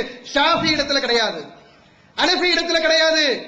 மறுமை நாளிலே விசாரிக்கப்படக்கூடிய நேரத்தில், கபரில் விசாரணை செய்யக்கூடிய நேரத்தில் உங்களுடைய தூதர் யார் அதுதான் கேட்கப்படும். எந்த தூதருடைய உம்மத்து? மூசாவா, ஈசாவா, நபி இப்ராஹிமா, இல்ல இறுதி தூதராக அனுப்பப்பட்ட நபிகள் பெருமானா ஸல்லல்லாஹு அலைஹி வஸல்லம் அவர்களா? இதுதான் கேட்கப்படும். இதுதான் நம்ம கையில பதிலாக இருக்கணும். யா அல்லாஹ், நீ அனுப்பிய தூதர், அந்த தூதர் படி நாங்க நடந்தோம், அந்த தூதர் படி நாங்க தொழுதோம், அந்த தூதர் படி நாங்க நோன்பு வச்சோம். எதுவும் நம்ம சமுதாயத்துல இறை தூதர் காட்டி தந்த வழிமுறையில இல்ல. மத்தஹபுகளை பின்பற்றக்கூடியவர்களாக இருந்தோம். எவ்வளவு பெரிய வெறி நமக்கு மத்தியில் இருந்தது என்று சொன்னால், ஹனஃபி மத்தஹப் இருக்கு இல்லையா, அந்த இமாம் அவர்களுக்கு அல்லாஹ் வஹி இறக்கினான் என்ற நம்பிக்கை நம்ம சமுதாயத்தில் இருந்தது. வஹி இறை தூதர் ஸல்லல்லாஹு அலைஹி வஸல்லம் அவரோட முடிவடைந்து விட்டது. இந்த பூமிக்கும் வஹிக்கும், இறை தூதர் பெறுகின்ற வஹி இருக்குல்ல, அந்த வஹிக்கும் இந்த பூமிக்கும் இறை தூதர் ஸல்லல்லாஹு அலைஹி வஸல்லம் அவர்களோடு முடிவு வந்து விட்டது. வஹியே கிடையாது. உதாரணத்திற்கு ஒரு உருக்கமான சம்பவத்தை சொல்வதாக இருந்தால், இறை தூதர் ஸல்லல்லாஹு அலைஹி வஸல்லம் அவர்கள் மரணித்த பிறகு அபூபக்கர் சித்திக் ரலியல்லாஹு அவர்களும் உமர் ரலியல்லாஹு அவர்களும் பேசிக் கொள்கிறார்கள், நாம் உம்மு ஐமன் ரலியல்லாஹுடைய வீட்டுக்கு செல்வோம். அவர்கள் அல்லாஹ்வுடைய தூதர் அவர்களுக்கு பாலூட்டிய அன்னையர். நபிகள் நாயகம் ஸல்லல்லாஹு அலைஹி வஸல்லம் அவர்கள் வாழும் காலகட்டத்தில் உம்மு ஐமன் ரலியல்லாஹுடைய வீட்டுக்கு செல்வது வழக்கம். அல்லாஹ்வுடைய தூதர் அவர்கள் தன்னுடைய தாயாரான உம்மு ஐமனுடைய வீட்டை அவர்களுக்கு செல்வாங்க. நாமும் சென்று வருவோம் என்று சொல்லி இரண்டு நபித்தோழர்களும் பேசிக்கொண்டு செல்கிறார்கள். வீட்டுக்குள்ள நுழைகிறாங்க. உம்மு ஐமன் ரலியல்லாஹு அவர்களை பார்க்கிறாங்க. அல்லாஹ்வுடைய தூதர் அவர்களை பிரிந்து அந்த சமுதாயம் வாடி கொண்டிருக்கக்கூடிய வேளை. அந்த பெண்மணியை பார்த்த உடனேயே, அந்த பெண்மணி இந்த சஹாபாக்களை பார்த்த உடனேயே அவர்கள் அழுகிறார்கள். உம்மு ஐமன் ரலியல்லாஹு அவர்கள் அழுகிறாங்க. ஒரு கண்ட்ரோல் இல்லாம அழுகிறாங்க, வேதனை தாங்க முடியாமல் அழுகிறாங்க. அப்ப அந்த நபி தோழர்கள் கேட்கிறாங்க, எதற்காக உம்மு ஐமன் அவர்களை அழுகிறீங்க? அல்லாஹ்வுடைய தூதர் அவர்கள் இறந்து விட்டார்கள். அவர்கள் இறந்து விட்டாலும் அல்லாஹ்விடத்திலே அவர்களுக்கு ஒரு சிறந்த மதிப்பான ஒரு இடம் தானே இருக்கும். அப்படி இருக்கக்கூடிய நேரத்தில் எதற்காக நீங்க அழுகிறீங்க என்று கேட்ட உடனேயே அந்த பெண்மணி சொன்னாங்க, அல்லாஹ்வுடைய தூதர் அவர்களுக்கு அல்லாஹ்விடத்திலே எல்லாம் சிறப்பாகத்தான் இருக்கும், அதுல எந்த மாற்று கருத்தும் இல்ல, அதற்காக நான் அழவில்லை. நபிகள் பெருமானா ஸல்லல்லாஹு அலைஹி வஸல்லம் அவர்கள் நம்மோடு வாழ்ந்து கொண்டிருக்கக்கூடிய நேரத்திலே அல்லாஹ்வுக்கும் இந்த பூமிக்கும் வஹி என்கிற ஒரு உறவு இருந்தது, வஹி என்கிற ஒரு தொடர்பு இருந்தது.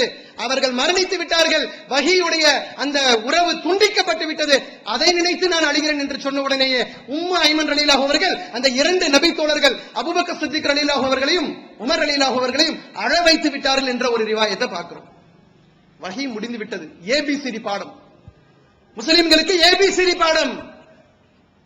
ஆனால் என்ன நம்புறோம்?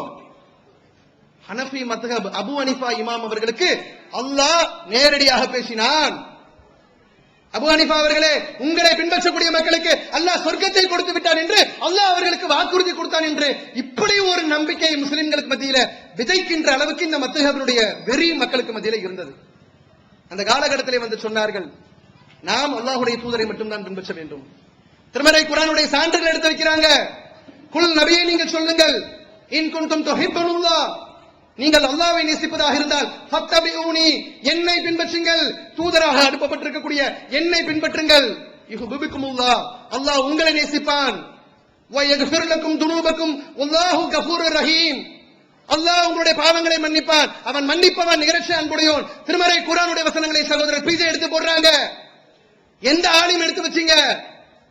மத்ஹபுக்கு எதிராக இப்படி பின்பற்றினோம் என்று சொன்னால் மறுமை நஷ்டம் அடைந்து விடும் என்று எவருக்கு துணிச்சல் இருந்தது? துணிச்சலோடு எடுத்து சொன்னார், பிஜேவை நாங்கள் பின்பற்றவில்லை, பிஜே எடுத்து வைத்த திருமறை குர்ஆனுடைய வசனத்தை பின்பற்றினோம், அல்லாஹ்வுடைய தூதருடைய போதனையை நாங்கள் பின்பற்றினோம். தூதரைத்தான் நாம் பின்பற்ற வேண்டும், தூதரை தவிர வேறு எவரையும் பொறுப்பாளராக ஆக்கிக் கொள்ளக்கூடாது என்று சொல்லி இந்த மத்ஹப் என்கிற ஒரு மாயையை, ஒரு வெறியை மக்களுக்கு மத்தியிலே அப்புறப்படுத்தக்கூடிய அந்த வேலையை செய்தார்கள். அதனால் இந்த விமர்சனத்திற்கு நாம் ஆளானோம். அதே போன்று இபாதத்து விஷயத்துல ரமலான் வந்துவிட்டால் 20 8 ஒரே சண்டை. ஒரு வீட்டுக்குள்ள ஒரு சுன்னத்து ஜமாத்து வாப்பா இருப்பாரு, ஒரு தௌஹீத் மவன் இருப்பான். சுன்னத்து ஜமாத்து வாப்பா 20 ரக்காத் தொழுவார், இவர் 8 தொழுவார். அவருக்கு என்னவோ பெரிய ஒரு கிரேடு, ஏய் நாங்கெல்லாம் 12 ரக்காத்து கூட தொழுதுட்டு இருக்கோம்டா, நீ என்னடா போயிட்டு 8 ரக்காத்து, இந்த நஜாத்துக்காரனை பின்பற்றாதரா, பிஜேவெல்லாம் பின்பற்றாதரா, வழிகெடுத்துருவாரா. 20 இருந்து தொழுத நன்மை எங்க, 8 குறைத்த அந்த நன்மை எங்க? இத கூட சிந்திக்க மாட்டீங்களா? மக்களை சிந்திக்க சொல்றாங்களா? 20 8 குறைச்சிட்டார்ல பிஜே, அதனால மக்கள் சிந்திக்கணுமா? இது ஒரு பெரிய பிரச்சாரம். பிஜே மக்கள் அப்படி பின்பற்றுகிறார்கள், தக்லீத் பண்றார்கள், கண்மூடித்தனமாக எடுத்து வைக்கிறாங்க, பின்பற்றாங்க. நான் கேட்கிற ஆலிம் பெருமக்களுக்கு அல்லது மாற்று கருத்தில் உள்ளவர்களுக்கு, நாங்கள் பிஜேவை கண்மூடித்தனமாக பின்பற்றுகிறோம் என்று விமர்சனம் செய்யக்கூடியவர்களுக்கு பகிரங்க சவால் விடுக்கிறோம். அல்லாஹ்வுடைய தூதரவர்கள் 20 ரக்காத் ரமலான்ல தொழுதாங்கன்னு ஒத்த ஆதாரத்தை கொடுத்து கண் முன்னாடி காட்டுங்க. குருட்டு நம்பிக்கையில யார் இருக்கிறா? அல்லாஹ் எங்களையா குருடரா வச்சிருக்கிறான்? அல்லாஹ் எங்களையா செவிடரா வச்சிருக்கிறான்? அல்லாஹ்வுடைய தூதரவர்கள் மக்களுக்கு கட்டளையிட்டார்கள், பள்ளிவாசலை நீங்கள் தொழாதீர்கள், கடமையான தொழுகையை தவிர, ஃபர்லான இபாதத்தை தவிர. ஒரு ஆண் பள்ளிவாசலை தவிர வீடை தான் அவருடைய உபரியான வணக்கத்திற்கு தேர்வு செய்யணுமா? அப்ப அல்லாஹ்வுடைய தூதருடைய இந்த ரமலான் இபாதத் இருக்குல்ல, இரவு தொழுகை இருக்குல்ல, அது அவருடைய வீடுகள்ல தான் தொழுவாங்க. எத்தனை ரிவாயத்து கேள்விப்பட்டிருக்கிறோம், எத்தனை ஹதீஸ் கேள்விப்பட்டிருக்கிறோம். சின்ன வீடாக இருக்கும் அல்லாஹ்வுடைய தூதருடைய வீடு. சஜிதா செய்யக்கூடிய நேரத்தில் அன்னை ஆயிஷா நாயுடைய கால்கள் சஜிதா செய்வதற்கு இணைஞ்சலாக இருக்கும். தம்முடைய விரல்களை கொண்டு அவருடைய கால்களை குத்துவாங்க. ஆயிஷாவே, நான் சஜிதாக்கு வரணும், காலை கொஞ்சம் மடக்கு என்று மடக்கிய பிறகு அல்லாஹ்வுடைய தூதரவர்கள் சஜிதா செய்வார்கள். அப்ப வீட்டில இபாதத்தை செய்வாங்க. வீட்டில இபாதத்து செய்யக்கூடிய நேரத்தில் அவங்க மனைவிமார்களுக்குத்தான் அல்லாஹ்வுடைய தூதருடைய உபரியான வணக்கம் அதிகமாக தெரிந்திருக்கும். பிஜே அவர்கள் சொந்த கருத்தா சொல்லல, எப்பா 20 ரொம்ப கஷ்டமா இருக்கு, பெண்டு உடையுது, குறுக்கு உடையுது, வேண்டாம் 8 குறை, அப்படி சொன்னாரா? விமர்சனம் செய்வதற்கு ஒரு தகுதி வேண்டாம், விமர்சனம் செய்வதற்கு ஒரு அறிவு ஞானம் வேண்டாம். அன்னை ஆயிஷா நாயகி சொன்னதை நீங்க கையில பற்றி பிடித்து வைத்திருக்கக்கூடிய ஹதீஸ் கிரந்தத்திலிருந்து எடுத்து போடுறாரு. உன் கண்ணு குருட்டு தன்மையா இருந்தனால அந்த ஹதீஸ் உன் கண்ணுக்கு தெரியல. அப்பம் பாட்டன் சொல்றத அப்படியே கண்மூடித்தனமா பின்பற்றி கொண்டிருந்த ஆயிஷா நாயகி சொல்றாங்க, 8 + 3 11 ரக்காத்துக்கு மேலாக ரமலானிலும் ரமலான் அல்லாத ஏழைய காலகட்டங்களிலும் அல்லாஹ்வுடைய தூதரவர்கள் தொழுது நான் பார்த்ததில்லை. பிஜேவை நாங்க பின்பற்றல, அல்லாஹ்வுடைய தூதருடைய அந்த சொல் செயல் அங்கீகாரத்தை பின்பற்றக்கூடிய ஒரு சமுதாயமாக நாங்கள் இருக்கிறோம். அடுத்து இபாதத் விஷயத்துல பள்ளிவாசல்ல பெருநாள் தொழுகை தொழுது கொண்டிருந்தார்கள் மக்கள் எல்லாம். ரொம்ப சங்கையா, ரொம்ப சாலியான மக்களா, ரொம்ப இபாதத்தை எதிர்பார்த்து. எப்படி இபாதத்தை எதிர்பார்த்து? பெருநாள் தொழுகை நம்ம ஊர் பள்ளிவாசல் எப்படி தொழ வைப்பாங்க? ஒருத்தர் நீ நல்லா தூங்கி எழுந்திருப்பான், உன்னால எப்ப கண்ணு முடிக்க முடியுமோ அப்ப பள்ளிவாசல் பக்கம் வா, உனக்காக தொழுகை காத்து கொண்டிருக்கும். ஏன்னா பள்ளிவாசல தொழுகை எத்தனை மணிக்கு வைப்பாங்க தெரியுமா? ஒரு 9:30 மணிக்கு வைப்பாங்க பெருநாள் தொழுகை. ஏன்? அவனுக்கு 1008 வேலை இருக்குயா. நைட்டு வந்து படுத்தானா அவனுக்கு தூக்கம், ஃபஜர்லாம் எழுந்திருக்கிற அளவுக்கு மனுஷன் இருக்கிறான். அவர் தூங்கட்டும், நல்ல ஓய்வு கொடுப்போம். பின்னாடி அவர் ஒரு 9:10 மணிக்கு வந்தார் என்று சொன்னால் அவர் பள்ளிவாசல தொழுதுகிட்டும், ஒருவேளை அவருக்கு 10 மணிக்கும் வர முடியல என்று சொன்னால் நாங்கள் இரண்டாவது ஒரு ஜமாத் நடத்தி, ஏன்னா ஷாஃபிக்கு ஹனஃபிக்கு 2 தொழுகை நடத்துவாங்க. ஊருக்குள்ள பல ஊர்களை வெட்டு குத்து நடந்துச்சு. ஏன் என்று சொன்னால் இந்த பெருநாள் தொழுகையில ரக்காத் அதிகமான தக்பீர் சொல்லக்கூடிய விஷயத்துல ஷாஃபி அவர்கள், ஷாஃபியுடைய முறையை பின்பற்றக்கூடியவர்கள் 12 தக்பீர்கள் சொல்வார்கள் அதிகப்படியாக. அது நபி ஸல்லல்லாஹு அலைஹி வஸல்லம் அவர்கள் காட்டி கொடுத்தது. ஹனஃபி அவர்கள் தக்பீரை ஒரு 6 குறைச்சிருவாங்க, மைனஸ் பண்ணிடுவாங்க. அவங்க 6 தக்பீர் சொல்லுவாங்க. அதனால பள்ளிவாசல் கமிட்டியில ஒரு வாரத்துக்கு முன்னாடி ஒரு சண்டை நடக்கும் பாருங்க. கமிட்டி நிர்வாகத்துல பாதி ஷாஃபி பாதி ஹனஃபி. இந்த வருஷம் எங்க ஷாஃபி முறைப்படுத்தால் தொழுக 12 தக்பீர் சொல்லல, இமாம் நீ வீட்டுக்கு போக மாட்ட, அப்படியே அவர் இந்த பக்கம் திரும்பி பாரு, அதே வீட்டுக்கு நீயும் போக மாட்டடா பாத்துக்க அப்படின்னு வரு. அல்லாவே இந்த பெருநாள் அன்னைக்கு நான் குர்பானி ஆகாம என்ன காப்பாத்திடுறா அல்ல. எதையாவது ஒரு ஆட்டையும் மாட்டியும் வெட்டிட்டு போகட்டும், இவங்களுக்குள்ள நான் மத்தியில இமாமா வந்து நான் மாட்டி என்ன குர்பானி கடாயா ஆக்கிடுவானுங்க போல இருக்கு. கடைசியில அவர் ஷாஃபியா ஹனஃபியான் இஸ்திகார தொழுது 2 ரக்காயத்து அல்லாஹ் இடத்துல உதவி கேட்டு வந்து நிக்கும் போது கடைசியில நிர்வாகம் ஒரு முடிவு இருக்கும், ஒரு ஒத்துமையான முடிவு. போன வருஷம் ஹனஃபி முறைப்படி நம்ம தொலை வச்சனால இந்த வருஷம் ஷாஃபி முறைப்படி ஒரு தொலை வைப்பார். அல்லாஹ் அக்பர், மக்கள் தக்பீர், இப்படி கேலி கூத்தாக்கி தொழுகையை கொண்டு போயிட்டு 9 மணி வச்சு அல்லாஹ்வுடைய தூதர் ஸல்லல்லாஹு அலைஹி வஸல்லம் அவர்கள் இந்த பெருநாள் தொழுகை என்பதை 2 பெருநாட்களை அல்லாஹ் கொடுத்திருக்கிறார். இந்த 2 பெருநாட்களும் நமக்கு கொடுத்திருக்கக்கூடிய மிகப்பெரிய பாக்கியம். ஒரு மாதம் பசித்திருந்து தாகித்திருந்து ஏழைகளுக்கு ஃபித்ரா கடமையை முடித்துவிட்டு ஏழைகளுக்கு கொடுத்து உதவ வேண்டும் என்கிற உணர்வோடு ரமலான் பெருநாள் தொழுகையை தொழக்கூடியவர்களாக மக்கள் போக வேண்டும். ஹஜ் பெருநாளின் பொழுது அல்லாஹ்வுக்காக சகலத்தையும் தியாகம் செய்வதற்கு எவ்வாறு இப்ராஹிம் அலைஹிஸ்ஸலாம் அவர்களும் அவர்களின் குடும்பத்தாரும் தயாராக இருந்தார்களோ, யா அல்லாஹ் இந்த குர்பானியின் மூலமாக நாங்கள் உறுதிமொழி கொடுக்கிறோம், எங்களுக்கு இது போன்ற ஒரு சோதனை வந்தால் அல்லாஹ்வுக்காக எந்த தியாகத்திற்கும் நாங்கள் தயார். இந்த 2 பெருநாட்களும் அல்லாஹ் மனிதர்களுக்கு கொடுத்திருக்கக்கூடிய, இறை நம்பிக்கையாளர்களுக்கு கொடுத்திருக்கக்கூடிய மிகப்பெரிய அருட்கொடை. இந்த அருட்கொடையில் அல்லாஹ் என்ன செய்யறான்னு கேட்டா, ஒரு ஜும்மா தொழுகையா இருந்தால், ஏனைய கடமையான தொழுகையா இருந்தால் பள்ளிவாசலில் தொழுகையை தொழுவோம். பெண்களால் வர முடியாது, எல்லா பெண்களாலும் வர முடியாது. இயற்கை உபாதைக்கு ஆளான பெண்கள் பள்ளிவாசலுக்கு வர முடியாது, அவர்களுக்கு தடை. இறை தூதர் ஸல்லல்லாஹு அலைஹி வஸல்லம் அவர்கள் என்ன செய்றாங்க, முஸல்லா என்னும் திரளுக்கு எல்லோரும் வாருங்கள், பள்ளிவாசல் தொழக்கூடாது. அல்லாஹ்வுடைய தூதரின் கரங்களால் கட்டப்பட்ட பள்ளிவாசல். மக்காவில் இருந்த மதீனாவுக்கு ஹிஜ்ரத் செய்து வந்த பிறகு 2 அனாதைகளிடமிருந்து காசு கொடுத்து வாங்கப்பட்டு இறை தூதர் ஸல்லல்லாஹு அலைஹி வஸல்லம் அவருடைய பொருளாதாரத்தின் மூலமாக வாங்கப்பட்ட பள்ளிவாசல், அவருடைய கரங்களால் கட்டப்பட்ட பள்ளிவாசல். பன்மடங்கு நன்மை. நம்ம ஒரு பள்ளிவாசல தொழுதா என்ன நன்மையோ அதை விட 1000 மடங்கு நன்மைக்குரிய பள்ளிவாசல் மஸ்ஜிதுன் நபவி பள்ளிவாசல். நபிகள் பெருமானார் ஸல்லல்லாஹு அலைஹி வஸல்லம் அவர்கள் 10 ஆண்டு மதீனா வாழ்க்கையில் ஒரு பெருநாள் தொழுகையை கூட நபவி பள்ளிவாசலில் தொழ வைத்தது கிடையாது. வாங்க முஸல்லாவுக்கு, திரளுக்கு வாங்க, பெண்களை வர சொல்லுங்க. இதன் காரணமாக சில பெண்களுக்கு அந்த வழிபாடு தொழுகை அவர்களுக்கு கிடைக்காமல் போனாலும் பிரார்த்தனை இருக்குல்ல, அல்லாஹ்வால் ஏற்றுக்கொள்ளக்கூடிய பிரார்த்தனை, அந்த திடலில் அமர்ந்து தம்முடைய தேவைகளுக்காக, குடும்பத்தாருடைய தேவைகளுக்காக, சொந்த பந்தங்களுக்காக, தன்னுடைய சமுதாயத்திற்காக, மறுமை வாழ்க்கைக்காக, மரணித்தவருக்காக கையேந்து அழுது பிரார்த்தனை செய்யறாங்கல்ல, இந்த பாக்கியம் எல்லாம் மக்களுக்கு கிடைக்கணுமா? எல்லா மக்களுக்கும் கிடைக்கணுமா? இதுல சில பெண்கள் விதிவிலக்காக வீட்டிலே அடைந்து விடக் கூடாதாம். எல்லாரையும் திடலுக்கு வர சொல்லு. இது இறை தூதர் அவர்கள் காட்டி தந்த வழிமுறை. நீங்க அப்படியே வச்சிருந்தீங்க. இந்த வழிபாட்டில் இன்னொரு சிறப்பு என்னவென்று சொன்னால், நபிகள் பெருமானார் ஸல்லல்லாஹு அலைஹி வஸல்லம் அவர்கள் பெருநாள் தொழுகையை பொறுத்தவரையிலே அந்த நாளிலே தொடக்க காரியமாக செய்வார்கள். ஃபஜ்ரை முடிச்சிட்டு அடுத்த ரசூல் ஸல்லல்லாஹு அலைஹி வஸல்லம் அந்த பணிக்கு போயிடுவாங்க. ஒரு 6:30 மணி 7 மணி 7:30 மணிக்கெல்லாம் முடிஞ்சிடும். தமிழ்நாடு தௌஹீத் ஜமாத் பிஜே அவர்கள் தொழுகையினுடைய இந்த பெருநாள் தொழுகையினுடைய சட்டத்திட்டங்களை மக்களுக்கு மத்தியில் எடுத்து போடுறாங்க. நாம் இறை தூதர் காட்டி தந்த முறையில் தொழுகையை தொழவில்லை, பள்ளிவாசலை தொழுமாறு இறை தூதர் அவர்கள் நமக்கு கட்டளையிடவில்லை. தொழுகை என்பது திடலில் தொழப்பட வேண்டும். எல்லா மக்களும் வந்து செல்லும் விதத்தில் அந்த தொழுகையினுடைய ஏற்பாடு இருக்க வேண்டும். இப்படி அறிவிப்பு செய்து தமிழ்நாடு தௌஹீத் ஜமாத்தின் சார்பில் ஏற்பாடு செய்தால் உங்க மயிலாப்பூர் பகுதிக்கு சொல்ல தேவையில்லை. நீங்கள் ஒவ்வொரு ஆண்டும் பெருநாள் தொழுகையை பார்த்துட்டு இருக்கீங்க. பள்ளிவாசலில் வைத்து நபி அவர்கள் காட்டி தராத வழிமுறைக்கு மாற்றமாக நீங்களும் தொழுகை நடத்துறீங்க. எத்தனை வருஷம் நடத்துறீங்க? நாங்களும் நடத்துகிறோம். கூட்டம் கூட்டமா வருது மக்கள். சுபஹான் அல்லாஹ். ஒவ்வொரு திடலிலும் பார்த்தால் என்று சொன்னால் அந்த திடல் கொள்ளாது, நிரம்பி வழியும் அளவிற்கு மக்கள் கூட்டம் கூட்டமாக அந்த திடலை நோக்கி வருவதும், அங்கு நடைபெறுகின்ற அந்த சொற்பொழிவை கேட்பதும், அந்த இடத்திலே கையேந்தி பிரார்த்தனை செய்வதும், அல்லாஹ் நமக்கு இந்த பெருநாளை கொடுத்திருக்கிறான்.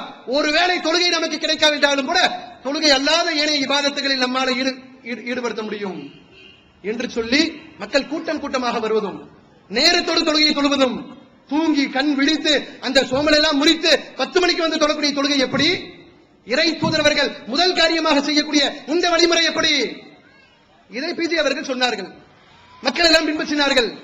பிஜேவுக்காக பின்பற்றல, இறை தூதரவர்கள் இவ்வாறு தான் தொழ வேண்டும் என்று கற்றுக் கொடுத்ததுக்காக பின்பற்றினோம். திருமணத்தை பார்த்தாங்க. எந்த ஒரு திருமணமும் இஸ்லாமிய திருமணமாக இருக்கல. மார்க்க அறிஞர்கள் அங்க போயிட்டு ஃபாத்தியா ஓதுறாங்க, அங்க போயிட்டு மௌலிது படிக்கிறார்கள், அங்க போய் நின்று அந்த விருந்திலே பங்கெடுக்கிறாங்க. இது ஆடம்பர திருமணமாச்சே, வரதட்சணை கொடுத்து முடிக்கக்கூடிய திருமணமாச்சே. இப்படி சீர்சாமான்களை வாங்கி திருமணம் செய்யும் முறை இஸ்லாத்தில் கிடையாது. இஸ்லாம் பெண்களை உயர்வுபடுத்தி இருக்கிறது. குறிப்பாக திருமண விஷயத்தில் திருமண உரிமை அவர்களுக்கு கொடுக்கப்பட்டிருக்கு. மகரை கொடுத்து தான் திருமணம் முடிக்க வேண்டும்.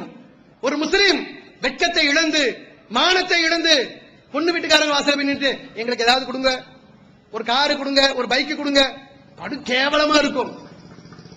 இந்த வரதட்சணை கொடுத்து வாங்கக்கூடிய கல்யாண சபையில போய் நீங்க உட்கார்ந்தீங்கன்னா உட்கார்ந்துருப்பீங்க. ஒரு காலகட்டத்தில் உட்கார்ந்து மக்கள் தானே நம்ம எல்லாம். இப்ப தௌஹீத் வந்த பிறகு தௌஹீத் திருமணம் மட்டும்தான். அதுல கூட மண்டப திருமணமா இருந்தா 1008 கண்டிஷன். நிர்வாகிகள் போகக்கூடாது. நம்ம மாப்பிள்ள போய் கல்யாணம் முடிப்பான். நம்ம கூட சக சுத்தி இருந்த பையன் தௌஹீத் பையன் கல்யாணம் முடிப்பான். சரி, ஒரு 100 பேருக்கு விருந்து போட வேண்டும் என்று சொல்லி ஒரு மண்டபத்தை பிடிப்பான். பிடிச்சா நிர்வாகிகள் போக கூடாது. நம்ம ஒரு சருத்து போட்டு வச்சிருக்கிறோம். ஏன்பா மண்டபத்தில் நடத்துற? ஒரு வீடு இல்லையா உனக்கு? ஒரு மர்க்கஸ் இல்லையா? காதும் காது வச்சு முடிச்சுட்டு போங்கப்பா. சஹாபாக்கள் எல்லாம் அல்லாஹ்வுடைய தூதருக்கே தெரியாம முடிச்சாங்க என்று சொல்லி மண்டபத்தையே விடு என்று நாம கொண்டு போயிட்டு இருக்கோம். ஒரு காலகட்டத்தில் திருமணம் நடைபெற்றது. ஆடம்பரத்துக்கு எந்த ஒரு பஞ்சமும் இருக்காது. அப்படியே ஊரு முழுக்க பந்தலா போட்டு பல லட்சங்களையும் கோடிகளையும் கொட்டி நல்ல வசதி படைத்த பெண்களுக்கு எந்த பிரச்சனையும் கிடையாதுங்க. ஏழை எளிய மக்கள் எவ்வாறு திருமணம் முடிக்க முடியும்? பெண்களுக்கு மகர் என்று சொன்னால் பேச்சே இருக்காது. கல்யாண சபையில் உட்கார்ந்து இருப்பாங்க. மாப்பிள்ளைக்கு ஓட்டுறதுக்கு ஒரு சைக்கிள் கூட இருக்காது.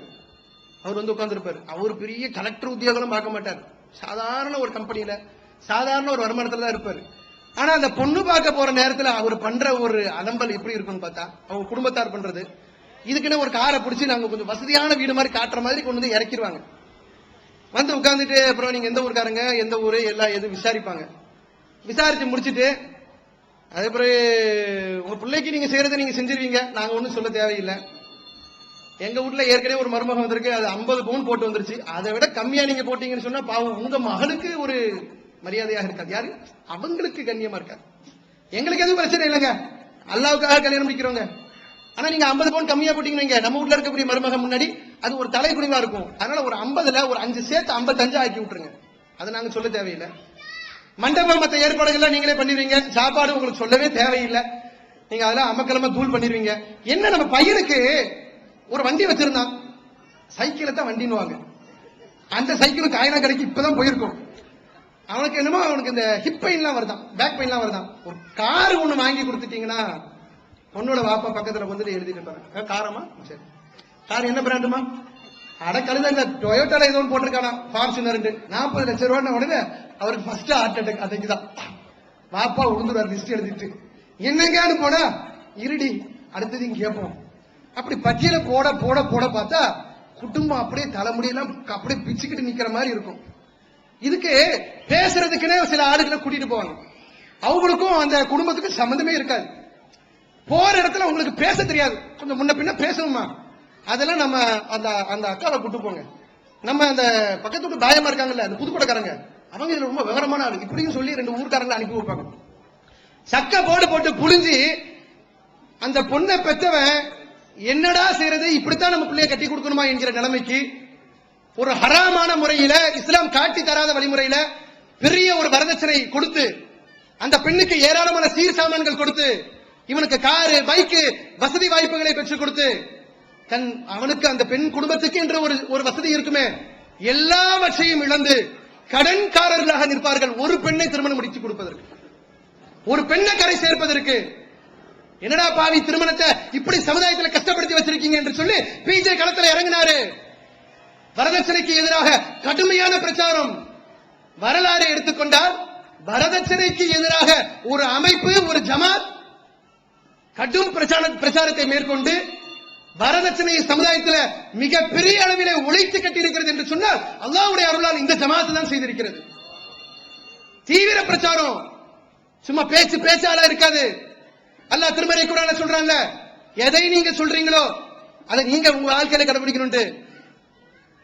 நாங்கள் நெஞ்சை நிமிர்த்தி சொல்லுவோம், அல்லாஹ் எங்களுக்கு அதற்குரிய கூலியை கொடுக்கணும். நாங்கள் திருமணம் முடித்தோம், நாங்க திருமணம் முடிச்ச பெண்ணு என்ன போட்டுட்டு வந்தா இது வரைக்கும் எங்களுக்கு தெரியாது. அவளுக்கு என்ன கொடுத்தாங்க எதையும் நாங்க கேட்கல, எதையும் அவங்களுக்கு கொடுக்கல. அவங்க மகளுக்குன்னு காதல கழுத்துல போட்டிருப்பாங்களே அது கூட என்ன விவரம் என்பது எங்களுக்கு தெரியாது. எங்க ஜமாத்தோட நிர்வாகி திருமணம் முடிச்சிருக்கிறாங்க. இந்த ஜமாத்தில் இருக்கக்கூடிய உறுப்பினர் திருமணம் முடிக்கிறார். பெண்ணை பெற்றவங்க எந்த ஒரு டென்ஷனும் வேண்டாம், எந்த ஒரு கவலையும் வேண்டாம். தன் மகனுக்காக 30 வருஷம் 20 வருஷம் உழைப்பு சொத்துக்களை இழக்க வேண்டாம். கண்ணியமான முறையில் திருமணத்தை முடித்து விட்டு போகலாம். அப்படி ரொம்ப சாதாரணமாக முடிச்சுட்டு போயிடலாம். தௌஹீத் ஜமாத்தின் மூலமாக நடைபெறுகின்ற திருமணங்கள் அப்படி நடைபெற்றுக் கொண்டிருக்கிறது. இன்னைக்கு ஒரு அமைப்புக்கு பெண்களுடைய கூட்டம் இப்படி சாறை சாறையாக வந்து சேருகிறது என்றால், ஒரு போராட்ட களம் என்று சொன்னால் கூட, ஏதோ பிரச்சாரம் மீட்டிங் பயான் பேசுறோம், நீங்க வந்து உட்கார்ந்து இருக்கீங்க, சரி வாங்கமா சிறை நிரப்பும் போராட்டம், நம்ம பிள்ளைகளுக்காக போராடும் என்று சொன்னால் எங்களை விட நீங்க தானே வந்து அதிகமா நிக்கிறீங்க. காட்டு பார்ப்போம். எங்களை விமர்சனம் செய்யக்கூடிய எந்த ஒரு அமைப்பாவது, எந்த ஒரு ஜமாத்தாவது உங்களுக்கு பின்னால் சமுதாய பெண்களுடைய பக்க பலம் இருக்கு என்று காட்டுங்கள் பார்ப்போம். அல்லாஹ் எங்களுக்கு கொடுத்திருக்கான். ஏன் தெரியுமா? பெண்களுக்கு இந்த மார்க்கம், இஸ்லாமிய மார்க்கம் அவர்களுக்கு என்னென்ன உரிமைகளை கொடுத்திருக்கிறது என்பதை நாங்கள் அவர்களுக்கு சமுதாயத்திற்கு எடுத்து சொன்னது போன்று வேற யாரும் எடுத்து சொல்லல. நடைமுறைப்படுத்தினோம்.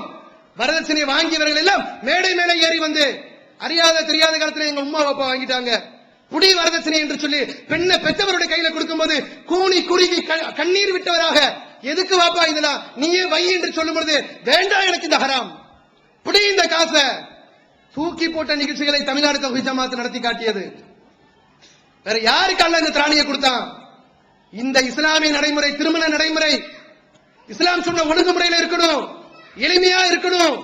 பெருமைக்காக பகட்டுக்காக தன்னுடைய செல்வாக்கை உலகத்திற்கு காட்டக்கூடிய விதமாக ஆடம்பரமாக இருக்கக்கூடாது என்று சொல்லி உலகத்துல குறிப்பாக தமிழ் பேசக்கூடிய மக்களுக்கு மத்தியில வேற எவருக்கும் தைரியம் இல்லாத போது பிஜே அவர்கள் பேசினார்கள்.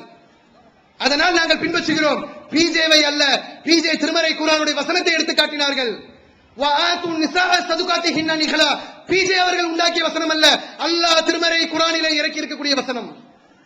அந்த வசனத்தை எடுத்து போடுவதற்கு எவருக்கும் தெம்பும் திராணியும் இல்லாத போது இந்த பிஜே அவர்களை அல்லாஹ் ஒரு கருவியாக பயன்படுத்தினான். அதனால் நாங்கள் பின்பற்றுவது திருமறை குர்ஆனுடைய வசனங்களை, அல்லாஹ்வுடைய தூதரின் போதனைகளை. இவங்க இந்த சமுதாயத்தில் வந்து ஹதீஸை எல்லாம் மறுக்கிறாங்க. குர்ஆனும் ஹதீஸும் என்று சொன்னார்களாம். நம்ம அப்படி சொன்னோமா? குர்ஆனும் ஹதீஸும் மட்டும்தான் இஸ்லாத்தின் அடிப்படை என்று சொல்லிவிட்டு இப்ப என்னடான்னு கேட்டா, இது திருக்குர்ஆனுக்கு மாற்றமாக இருந்தால், முரண்பட்டு இருந்தால் இந்த ஹதீஸை ஏற்றுக்கொள்ள மாட்டோம் என்று சொல்லி ஹதீஸையும் மறுக்கிறார்கள். வழிகேடர்கள், வழிகட்டவர்கள் பிஜேவை கண்மூடித்தனமாக பின்பற்றுகிறார்கள். சொந்த அறிவு கிடையாது, சொந்த சிந்தனை கிடையாது. புகாரில ஒரு ஹதீஸ், அது லைஃபான ஹதீஸா இருக்குமா? நிராகரிக்கப்படக்கூடிய செய்தியாக இருக்குமா? திருமறை குர்ஆனோடு மோதக்கூடியதாக இருக்குமா? புதிதான ஒரு கருத்தை மக்களுக்கு மத்தியிலே விதைத்து பிஜே வழிகேட்டை விதைத்து விட்டார். தூக்கி போடுறாங்க நமக்கு மேல ஒரு அவதூற. இந்த ஹதீஸ் சிலதெல்லாம் நிராகரிக்கப்பட வேண்டியது என்று சொல்லி நாம் நிராகரிக்கக்கூடிய நேரத்தில் அந்த ஹதீஸை நாம் வேண்டாம், அது ஏற்றுக்கொள்ளத்தக்க ஹதீஸ் இல்லை என்று நாம் சொல்லக்கூடிய நேரத்தில் கண்மூடித்தனமாக நாம் பின்பற்றுகிறோமா பிஜே அவர்களை?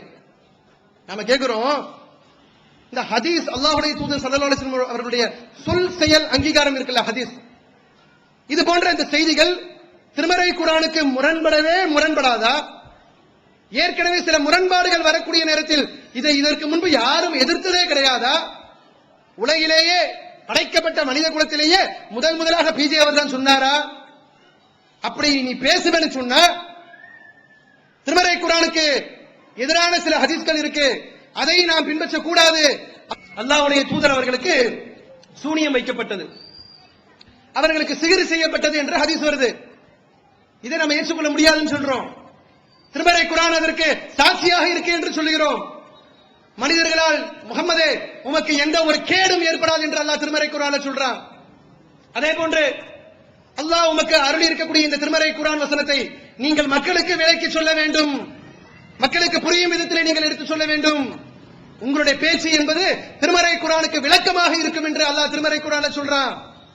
ஏராளமான திருக்குர்ஆன் வசனத்திற்கு எதிராக இருக்கு என்று சொல்லி சில நம்முடைய அறிவுக்கு பொருந்தாத அல்லது இப்படி அல்லாஹ்வுடைய தூதரவர்கள் சொல்லியிருக்க முடியாது, இறை தூதருடைய கண்ணியம், இறை தூதருடைய அந்தஸ்து, இறை தூதர் தம்முடைய வாழ்க்கையில கடைபிடித்த ஒழுங்குகள், அதற்கு எதிரான ஒரு செய்தியை யாராவது இட்டுக்கட்டி சொல்லியிருந்தால் அதை எப்படி பின்பற்ற முடியும் என்று சொல்லி நாம் ஒரு சில ஹதீஸ்களை மறுக்கக்கூடிய நேரத்தில், அதை நம்முடைய மக்கள் செயல்படுத்தக்கூடிய நேரத்தில் கண்மூடித்தனமாக பின்பற்றக்கூடிய கூட்டம் என்று சொல்றாங்க. சரி, நீங்க மத்தஹப் சொல்றீங்களே, அந்த மத்தஹப் இமாம்கள் இதை பத்தி எதுவும் சொல்லி இருக்கிறாங்களா? ஷாஃபி இமாம் அப்படி எதுவுமே சொல்லலையா? ஷாஃபி இமாம் இடத்துல கேட்கப்படுது, என்ன கேட்கப்படுது? இமாம் அவர்களே, ஒரு ஹதீஸ் அல்லாஹ்வுடைய தூதரவர்கள் அறிவிக்கிறார்கள் என்று வருகிறது, அந்த ஹதீஸை திருமறை குர்ஆனோடு உரசி பார்க்கணுமா? திருமறை குர்ஆனுக்கு மோதாமல் இருக்கிறதா என்று நாங்கள் உரசி பார்க்க வேண்டுமா? இது ஒரு விதியா என்று கேட்கப்படுது. ஷாஃபி இமாம் அதற்கு பதில் சொல்றார்.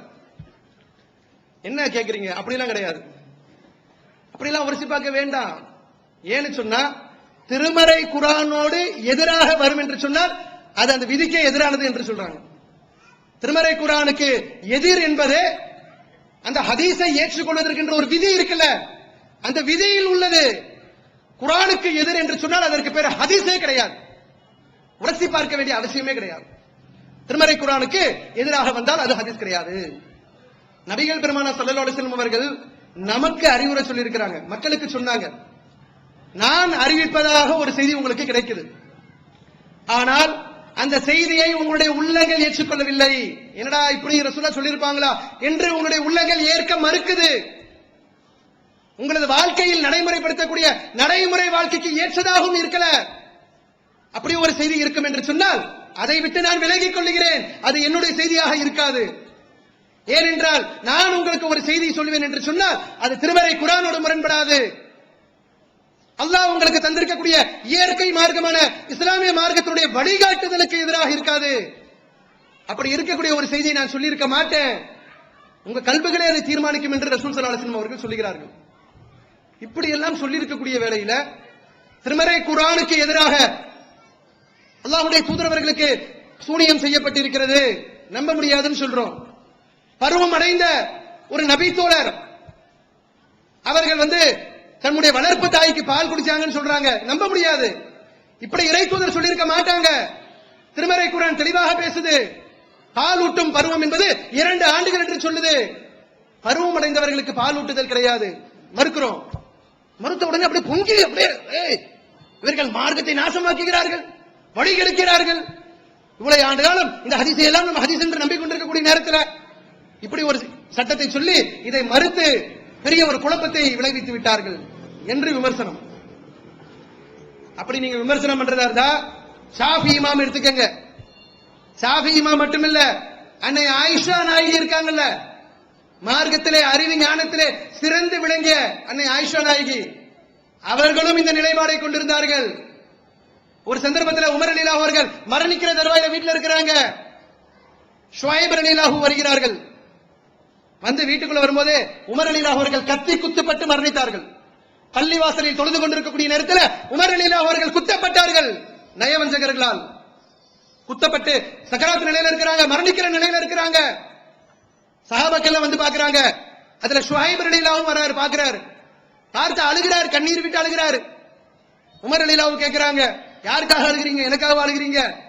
அழுகாதப்பா, ஒரு இறப்புக்காக, ஒரு ஜனாசாவுக்காக அவருடைய உறவினர்கள் அழுதால் அந்த ஜனாசா கபரிலே வேதனை செய்யப்படும் என்று நபிகள் நாயகம் ஸல்லல்லாஹு அலைஹி வஸல்லம் சொல்லி இருக்கிறாங்க. எனக்காக யாரும் அழுதுறாதீங்கன்னு உமர் ரலியல்லாஹு சொல்றாங்க. இது முஸ்லிம்ல பதிவு செய்யப்பட்டிருக்கக்கூடிய ஹதீஸ். இந்த செய்தி அன்னை ஆயிஷா நாயகியுடைய காதுக்கு போது உமர் அவர்கள் இப்படி சொல்லுகிறார்கள். அப்படி என்றால் நாம் அழக்கூடாதா?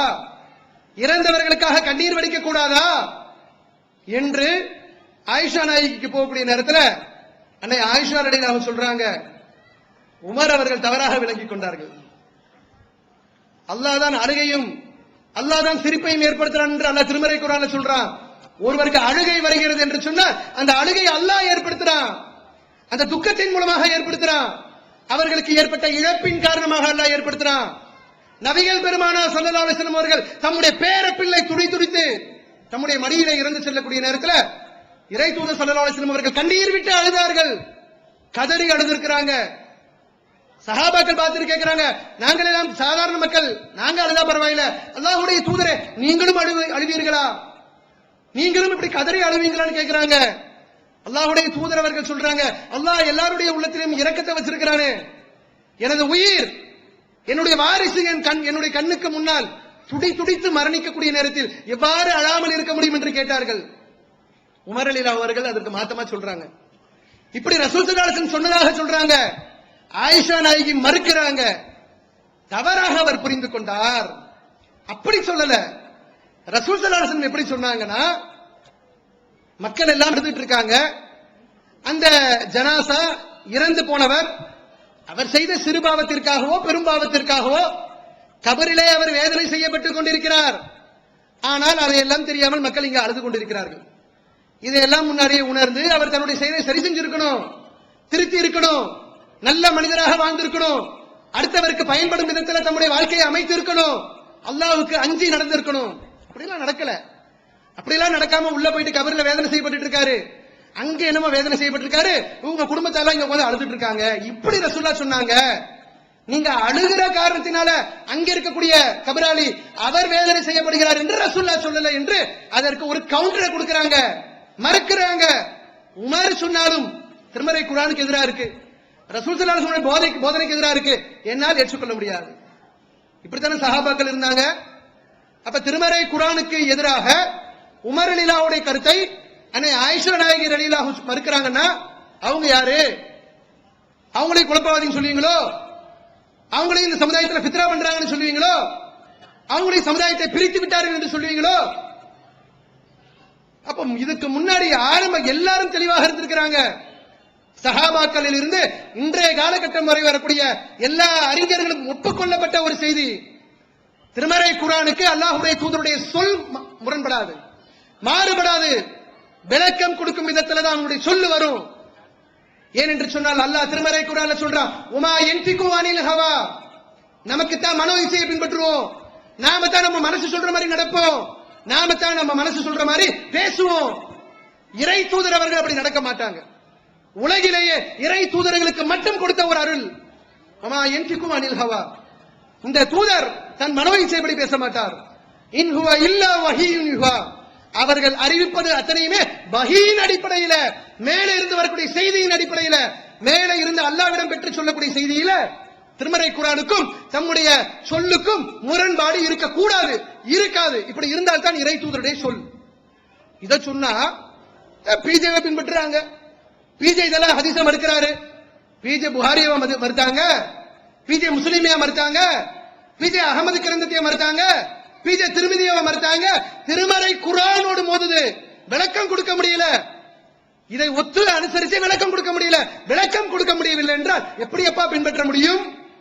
இறை தூதர் அவர்கள் சொல்லியிருக்கிறாங்க, சஹாபாக்கள் நடைமுறைப்படுத்தியிருக்கிறாங்க, தாபியீன்கள் நடைமுறைப்படுத்தியிருக்கிறாங்க, தபோ தாபியீன்கள் நடைமுறைப்படுத்தியிருக்கிறாங்க, சிறந்த அறிஞர்கள் எல்லா காலகட்டத்திலும் நடைமுறைப்படுத்தியிருக்கக்கூடிய நேரத்தில் இதை எப்படி நாம் தவறு என்று சொல்ல முடியும் என்று துணிச்சலாக அறிவிக்கிறாங்கல்ல. அல்லாஹ் அவர்களுக்கு கொடுத்திருக்கக்கூடிய ஒரு பெரிய அருளுங்க. அது துணிச்சலாக பேசுவாங்க. இது சத்தியம் என்று சொன்னால் அதனால் ஏற்படுகின்ற விளைவை அவர் பார்க்க மாட்டார். நீ விளைவை பார்ப்ப, நீ ஒரு 20 வருஷம் ஒரு பள்ளிவாசல்ல இமாமாக பணி செஞ்சுட்டு இருப்ப, என்னத்தையாவது ஒரு சத்திய கருத்து சொல்லி அது நடைமுறையில் இருக்கக்கூடிய விஷயத்துக்கு மாத்தமா போயிட்டா சீட்டை கிழிச்சிருவாங்க. அவர் தான் சீட்டை கிழிக்கிறத பத்தி கவலைப்படல. அல்லாஹ் இந்த ஜமாத்துல வச்சிருக்கக்கூடிய எந்த ஒரு தாயிக்கும் எந்த ஒரு நிர்வாகிக்கும் இந்த கிளியிற சீட்டு கிழிஞ்சு போயிரும், எங்களை வெளியே அனுப்பிடுவாங்க, கவலைப்படவே மாட்டோம். எதை பற்றியும் நாங்கள் சிந்திக்கவே மாட்டோம். நீ என்ன வேணாலும் விமர்சனம் பண்ணு, என்ன வேணாலும் எங்களை படிச்சுட்டு போ, கண்டு கொள்ளவே மாட்டோம். இறை தூதர்கள் சந்திக்காத படி சொல்லா, சஹாபாக்கள் சந்திக்காத படி சொல்லா, நம்முடைய உயிரினும் மேலான இறை தூதர் ஸல்லல்லாஹு அலைஹி வஸல்லம் அவர்களை பார்த்து கண்ணுக்கு கண்ணாக பார்த்தவர்கள் காஃபிர்கள் சொன்னார்களே, இவர்கள் தெளிவான பைத்தியக்காரர் என்று சொன்னாங்க. அல்லாஹ்வுடைய தூதரை பார்த்து திருமறை குர்ஆன் என்று சொல்லுகிறார், அல்லாஹ்வுடைய தூதர் என்று சொல்லுகிறார், தனக்கு மேலிருந்து வஹி வருகிறது என்று சொல்லுகிறார், ஜிப்ரீல் அலைஹிஸ்ஸலாம் பார்த்தேன் என்று சொல்லுகிறார். திடீர்னு இங்கிருந்து மேராஜ் பயணம் போனேன்னு சொல்றாங்க. என்னமோ அல்லாஹ்வுடைய இவருக்கு ஆயிப்பிடிச்சு. அதுவரை அல்-அமீன் என்று சொன்னார்கள், நம்பிக்கைக்கு உரியவர் என்று சொன்னார்கள், இவரை மாதிரி நேர்மையாளர் யாரும் இல்லை என்று சொன்னார்கள், இவரை மாதிரி உத்தமர் யாரும் இல்லை என்று சொன்னார்கள். இஸ்லாத்தை ஏற்காத மக்கள் நபிகள் பெருமானார் ஸல்லல்லாஹு அலைஹி வஸல்லம் அவர்கள் மீது அப்படியே ஒரு நம்பிக்கை வைத்திருந்தார்கள். தன்னை இறை தூதர் என்று சொன்ன உடனேயே ஏராளமான பழி சொல்லுக்கு அவர்கள் ஆனார்கள். கவலைப்பட்டாங்க ரசூல் ஸல்லல்லாஹு அலைஹி வஸல்லம் அவர்கள். திருமறை குர்ஆனிலே அல்லாஹ் பேசுறான், நபியே அந்த மக்கள் எல்லாம் உங்களை பார்த்து செய்யக்கூடிய விமர்சனம் உங்களை கணக்கெடுக்க செய்யுது. அசராதீங்க, சோர்ந்து போகாதீங்க, உடைச்சு சொல்லுங்க, துணிச்சலா சொல்லுங்க. நபி இப்ராஹிம் அலைஹிஸ்ஸலாம் எப்படி சொன்னார்களோ அப்படி சொல்லுங்கள். வேற தூதரெல்லாம் அல்லாஹ் உதாரணத்து காட்டல. போட்டு உடைத்து சொல்வதற்கு நபி இப்ராஹிம் அலைஹிஸ்ஸலாம் சிறந்த எடுத்துக்காட்டாக இருப்பதினால் அல்லாஹ்வுடைய தூதரவர்களுக்கு அல்லாஹ் நபி இப்ராஹிம் அலைஹிஸ்ஸலாம் அவர்களை பின்பற்ற சொல்றான். குல்பல் மில்லத இப்ராஹிம ஹனீஃபா வமா கான மினல் முஷ்ரிகீன். நபியே, நீங்கள் இந்த உண்மை வழியில் நின்ற இப்ராஹிமின் மார்க்கத்தை பின்பற்றுங்கள். அவர் இணை கற்பிக்கக்கூடியவராக இருக்கல. ஏன் இப்ராஹிமினுடைய மார்க்கத்தை அல்லாஹ் பின்பற்ற சொல்றான்? நபி இப்ராஹிம் அலைஹிஸ்ஸலாம் அவர்கள் நெருப்பு குண்டம் தான் பரிசு என்று சொன்ன பிறகு கூட தூக்கி போடுறா நெருப்புல. சத்தியத்திலிருந்து பின்வாங்க மாட்டேன், அல்லாஹ்வுடைய செய்தியில எந்த சமரசமும் செய்து கொள்ள மாட்டேன், தூதுப்படியை நான் நிறைவு செய்வேன், உன்னால முடிஞ்சதை பார்த்துக்க என்று டிக்ளேர் பண்ணாங்க. அல்லாஹ்வுடைய தூதரவர்களுக்கும் அவர்களோடு இருக்கக்கூடிய உம்மத்தினருக்கும் அல்லாஹ் தந்திருக்கக்கூடிய பாக்கியம் என்னவென்று சொன்னால் இப்ராஹிம் அலைஹிஸ்ஸலாம் மார்க்கத்தை பின்பற்றணும். அதுதான் நமக்கு கொடுக்கப்பட்டிருக்கக்கூடிய எச்சரிக்கை, அதுதான் நமக்கு தரப்பட்டிருக்கக்கூடிய வழிகாட்டுதல். எந்த விமர்சனத்திற்கும் நாம் கலங்கக்கூடாது. செஞ்சுக்கிட்டே தான் இருப்பாங்க, ஒவ்வொரு காலகட்டத்திலும் செய்வாங்க.